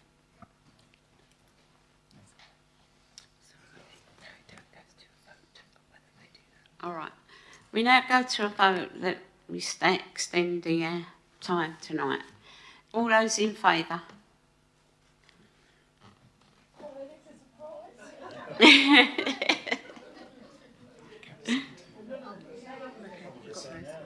Right. And all those, thank you, all those against? It's not agreed, sorry. Right, I will now proceed to the recommendations in the report. In accordance with, excuse me, I'm trying to speak. In accordance with the Council's procedure, Rule 20.6, we are required to hold a recorded vote on the elements of this item. The Chief Executive will now explain the voting process. Thank you, Madam Mayor. It's proposed that we undertake the vote tonight as follows. Firstly, you will vote on recommendation 1.1. This will not be recorded unless members indicate otherwise. We will then take individual recorded votes on recommendations 1.2 and 1.3. We will take individual votes on recommendations 1.4 to 1.6, and this will not be recorded unless members indicate otherwise. And then finally, members, you will vote on recommendations 1.7 to 1.12 on block, and this will be recorded. Thank you, Madam Mayor. For each recorded vote, Democratic Services will read out the name of each member, and I would ask that you use your microphone and clearly indicate whether you are voting in favour, voting against or abstaining. Recommendation 1.1. Are members in agreement with the recommendation made? Recommendation is carried. Recommendation 1.2. I will ask Democratic Services to conduct the first recorded vote. Can members clearly indicate whether they are voting in favour, voting against or abstaining? Councillor Abbas. For. Councillor Akinbowen. For. Councillor Anderson. For. Councillor Byrne. For. Councillor Carter. Councillor Chukwu. Against. Councillor Churchman. For. Councillor Collins. For. Councillor Cockshall. For. Councillor Duffin. Councillor Fish. Councillor Fletcher. Councillor Gledhill. For. Councillor Howden. For. Councillor Hebb. For. Councillor Holloway. Against. Councillor Hewlin. For. Councillor Jeffries. For. Councillor Johnson. For. Councillor Kelly. Councillor Cathy Kent. Against. Councillor John Kent. Councillor Kerrin. Against. Councillor Lydiard. Councillor Little. For. Councillor Maney. For. Councillor Massey. For. Councillor Mays. For. Councillor Muldowney. Against. Councillor Okanade. Councillor Onanaji. For. Councillor Pearce. Councillor Piccolo. For. Councillor Polly. For. Councillor Pothecary, I believe, is left. Councillor Ralph. For. Councillor Raper. Against. Councillor Redsell. For. Councillor Salmons. For. Councillor Shinnock. Against. Councillor Smith. For. Councillor Snell. For. Councillor Watson. And Councillor Worrell.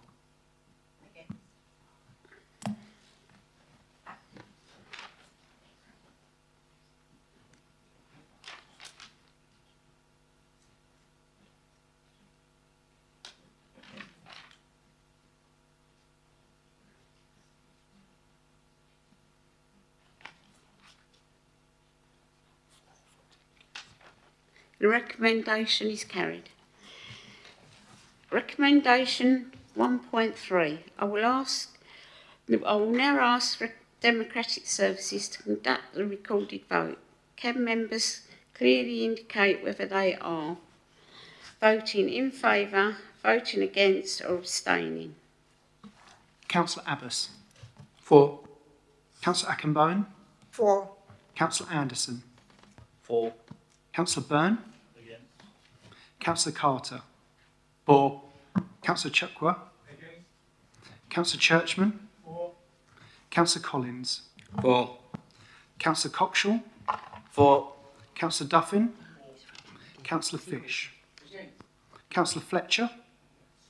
Councillor Gledhill. For. Councillor Howden. For. Councillor Hebb. For. Councillor Holloway. Against. Councillor Hewlin. For. Councillor Jeffries. For. Councillor Johnson. For. Councillor Kelly. Councillor Cathy Kent. Against. Councillor John Kent. Against. Councillor Kerrin. Against. Councillor Lydiard. Councillor Little. For. Councillor Maney. For. Councillor Massey. For. Councillor Mays. For. Councillor Muldowney. Against. Councillor Okanade. Councillor Onanaji. For. Councillor Pearce. For. Councillor Piccolo. For. Councillor Polly. For. Councillor Ralph. For. Councillor Raper. Against. Councillor Redsell. For. Councillor Salmons. For. Councillor Shinnock. Against. Councillor Smith. Councillor Snell, For. Councillor Watson, and Councillor Worrell.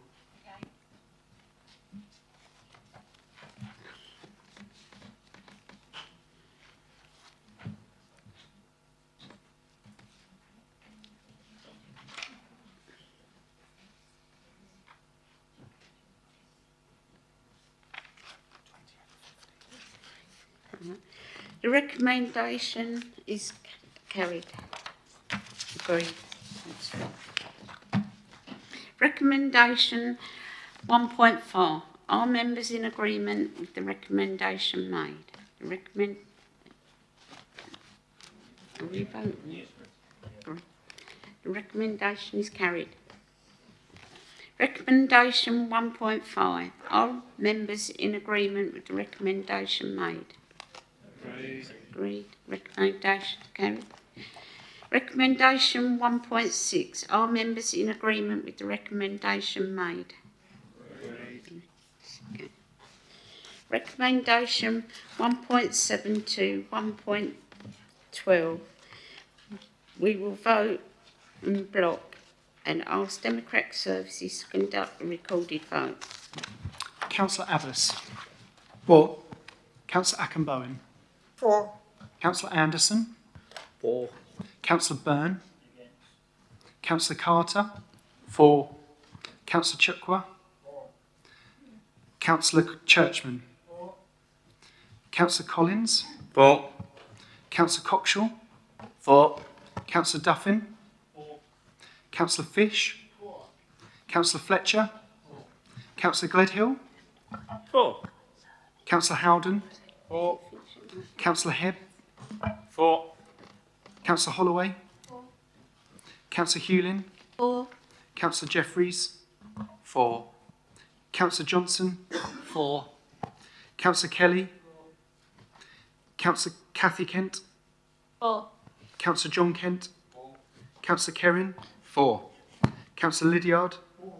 Councillor Little. For. Councillor Maney. For. Councillor Massey. For. Councillor Mays. For. Councillor Maldowney. For. Councillor Okanade. Councillor Onaнаji. For. Councillor Pearce. Councillor Piccolo. For. Councillor Polly. For. Councillor Ralph. For. Councillor Raper. For. Councillor Redsell. For. Councillor Salmons. For. Councillor Shinnock. For. Councillor Smith. Councillor Snell. For. Councillor Watson. And Councillor Worrell. The recommendations agreed. Questions from members. We have 30 minutes for this item. There won't be that amount of time, will there? There'll be 10 minutes roughly. There were no questions to the leader and 10 questions to cabinet members. These can be found on pages 141 to 142 of the agenda. Those Madam Mayor, questions. Sorry. can I withdraw 6 because I've had enough information from Councillor Hebb, so I'm not going to waste any time on that one. Right, thank you. Questions not dealt with at this meeting, the members to whom the question is addressed shall provide a written answer as soon as... Madam Mayor, can I have a written response, please, Right, from Councillor okay. Spillman? Yeah, Thank you. Councillor Redsell. Thank you, Madam Mayor. As Councillor Spillman is not here tonight, can I carry my question across to June, please? Thank you. My name down. So, can we move to question 2? Yeah.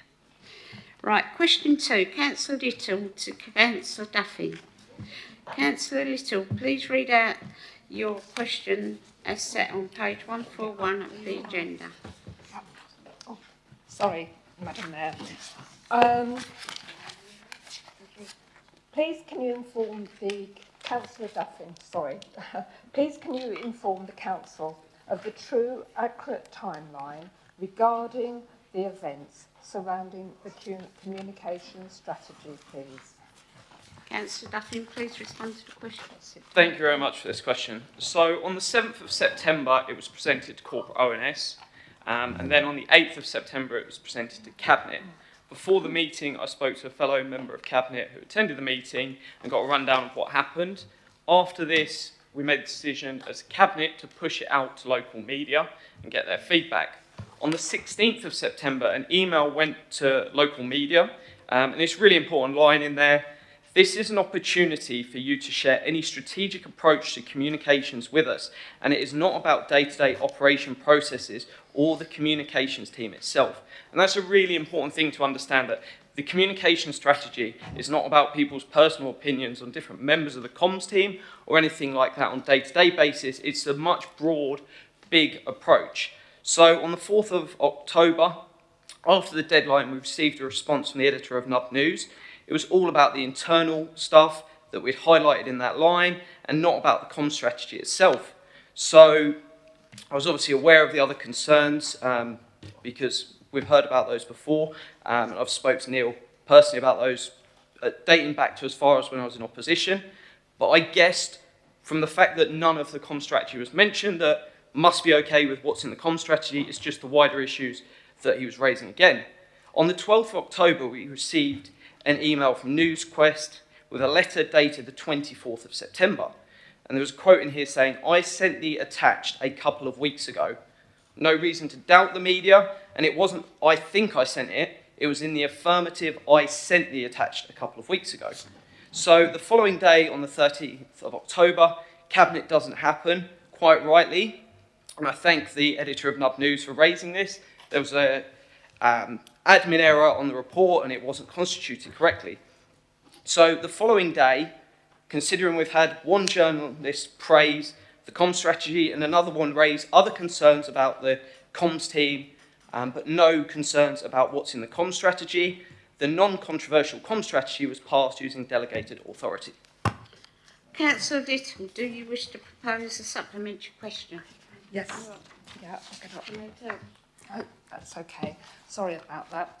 Well, thank you, Councillor Duffin, for such a factual run-through of what happened with the comms that day. But can you explain what happened next? As there has been some questions and some confusion on what happened. Thank you. Yeah, so after the full council meeting, the editor of Nub News, quite rightly, goes to work seeking the facts. And this could have been cleared up at Cabinet, but unfortunately, the meeting wasn't correctly constituted. So possibly the 14th of December, because I haven't been shared an exact date with this, the editor, Chris Hatton of NewsQuest, says he didn't submit the stuff on time for the deadline. So Neil, quite rightly annoyed at this point, has heard two completely different stories. So on the 14th of December, he does the right thing and he reaches out to me and asks for an explanation. Well, first he asked me to resign and then asked for an explanation after that. I explained that I was told in mid-December, what he has been told in mid-December directly contradicts what Chris has told the council on the 12th of October. So for me, I think we've found the crux of the problem. Chris has changed his story 2 months later on, and for me, it seems like this is the end of it.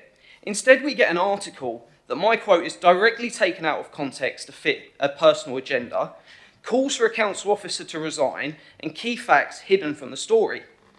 How could an editor forget to include a contradiction by a member of the media, which is the centrepiece of the entire story? And this is where the role moves from being a journalist into a full-blown activist with a personal agenda. Councillor Little, do you wish to propose a supplementary? A tiny bit more left on that. It reminds me of 2010 UKIP, where everything was the EU's fault. In Neil's reality, it's either the chief exec personally or the council that is to blame. And that is how ridiculous it's got. Right, Councillor Little, do you wish to propose a second Yeah, supplementary so, question? Councillor Duffin, what is the future for the comms strategy? There is so much awesome stuff that's happening in Thurrock, and we don't do enough to shout about it. Whether it's the new Freeport or calling time on rough sleepers in Thurrock. And it doesn't have to just be stuff the council does directly. If a football team makes the first round of the FA Cup, or Aveley potentially win the league this year, There's no reason a social media post shouldn't be put out congratulating them and a link to activities in the borough for other people to either take part in or spectate. Let's embrace the live, work, play agenda. So I'm challenging the comms team to put out 365 different positive Thurrock stories in the next municipal year. And that's not press releases, that can be social media, it can be other ways. But hold me to account on that, because I think there's so much more great stuff we should be shouting about it, and we need to.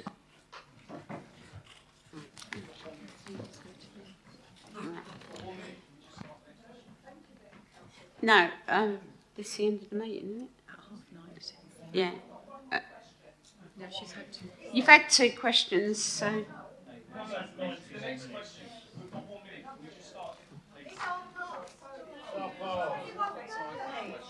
It is finished. It's finished. And the portfolio I'm afraid it's holder. finished. Meeting's concluded. Excuse me, Madam Mayor. Yeah. Excuse me. Yeah, Sorry. time's up. Excuse me, Madam Mayor, because we were arguing, you did say... You've got money, you have. Excuse me, Madam Mayor, you did actually say I had 1 minute left. I didn't introduce the question, so she shouldn't have started asking it. Yeah, but I thought I could wait. Sorry, first. I didn't Take start it back, asking. know. I didn't Okay. introduce the question, so it goes through me. Yeah, you need to now close the meeting formally. Right, the meeting now formally. We've got to do the motions first. All right, motion. All right, listen. Where are they? Motion number 1 is on page, yeah, you've got it there. Right. Motion 1. Councillor Redcell, do you wish to propose and speak to your motion? I'm sorry, I'm so tired. As printed on page 145 of the agenda.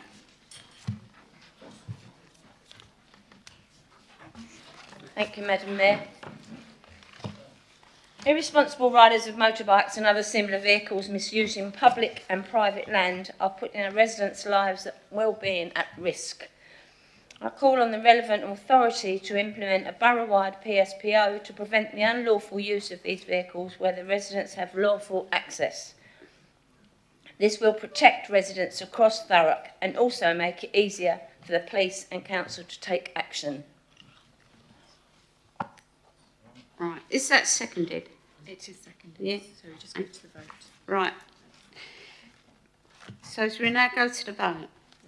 All those in... Is that agreed? Is that agreed? Agreed, right. Okay. Motion 2. Motion 2. Councillor Muldowney, do you wish to propose and then speak to the motion as printed on page 147 of the agenda? I do, Madam Mayor, thank you. A life lived in poverty means risks to health, to life expectancy, to choice and to opportunities. I'm sure that all of us sitting here tonight agree that we want all children in Thurrock to have the chance to live a life without social and economic deprivation. Child poverty has increased over the last decade, with a recent report from the Social Mobility Commission reporting that nearly a third of children now live in poverty, with 500,000 children being plunged into poverty since 2012. I'm sure that we all agree this is the wrong direction of travel. The full human cost of child poverty is impossible to estimate. Nobody can measure adequately the cost of growing up in a damp or overcrowded house, of having a parent who relies on charity to put food on the table, or as a parent having to make the decision to eat or heat during the winter months. As well as the awful cost to children and their families, it is estimated that the cost of child poverty to the nation is now a minimum of 38 billion a year.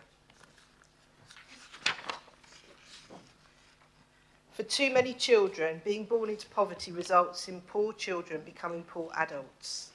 While some children born into poverty go on to thrive, the vast majority will face lifelong poverty and subsequently bring the next generation of children into the poverty cycle. Back in 2015, the Council set out a bold strategy with ambitious targets to reduce child poverty in the borough. Despite the shift in focus nationally away from robust child poverty reduction targets, this strategy still managed to lift 4,000 children out of poverty. However, pre-COVID, this still means there were 5,000 children in Thurrock living in poverty. Inevitably, this situation will have been negatively impacted by COVID. We may not yet know the impact of COVID on child poverty locally, but what we do know is that the number of people relying on food banks in the UK has increased by 33% in 2020-21. And in Southend, a unitary council similar to our own, a financial wellbeing survey found that over 50% of the 270 respondents said they struggled to provide food, clothing and basic essentials for their families. This was last year. Although there are many factors involved in children living in poverty which are not under the council's control, there are many ways that the council can help to mitigate child poverty through service provision. With the current cost of living crisis putting further pressures on those families who are already living in poverty and those who are just about managing, we urgently need to reassess the scale of child poverty since COVID in Thurrock and develop a robust strategy to deal with it. I commend this motion to the Chamber and ask my fellow councillors to support this call for an updated child poverty reduction plan. Thank you. Is that seconded? It's already seconded. Okay. When I go to the voters, Excuse me, Madam Mayor, can I just have a point of clarification? Did a party that just voted against a 1.5 million investment in vulnerable children just propose something on child poverty? It seems bizarre.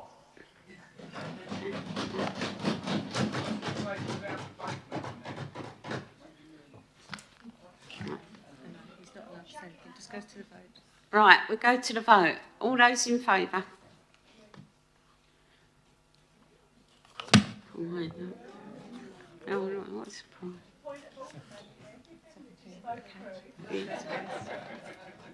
And those against?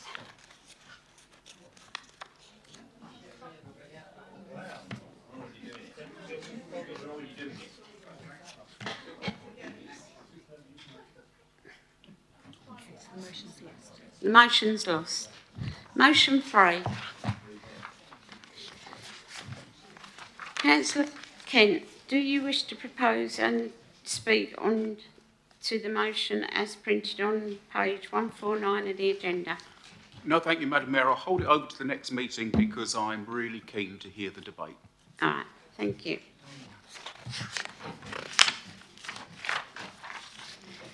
That concludes the business of the meeting this evening, and now declare the meeting closed.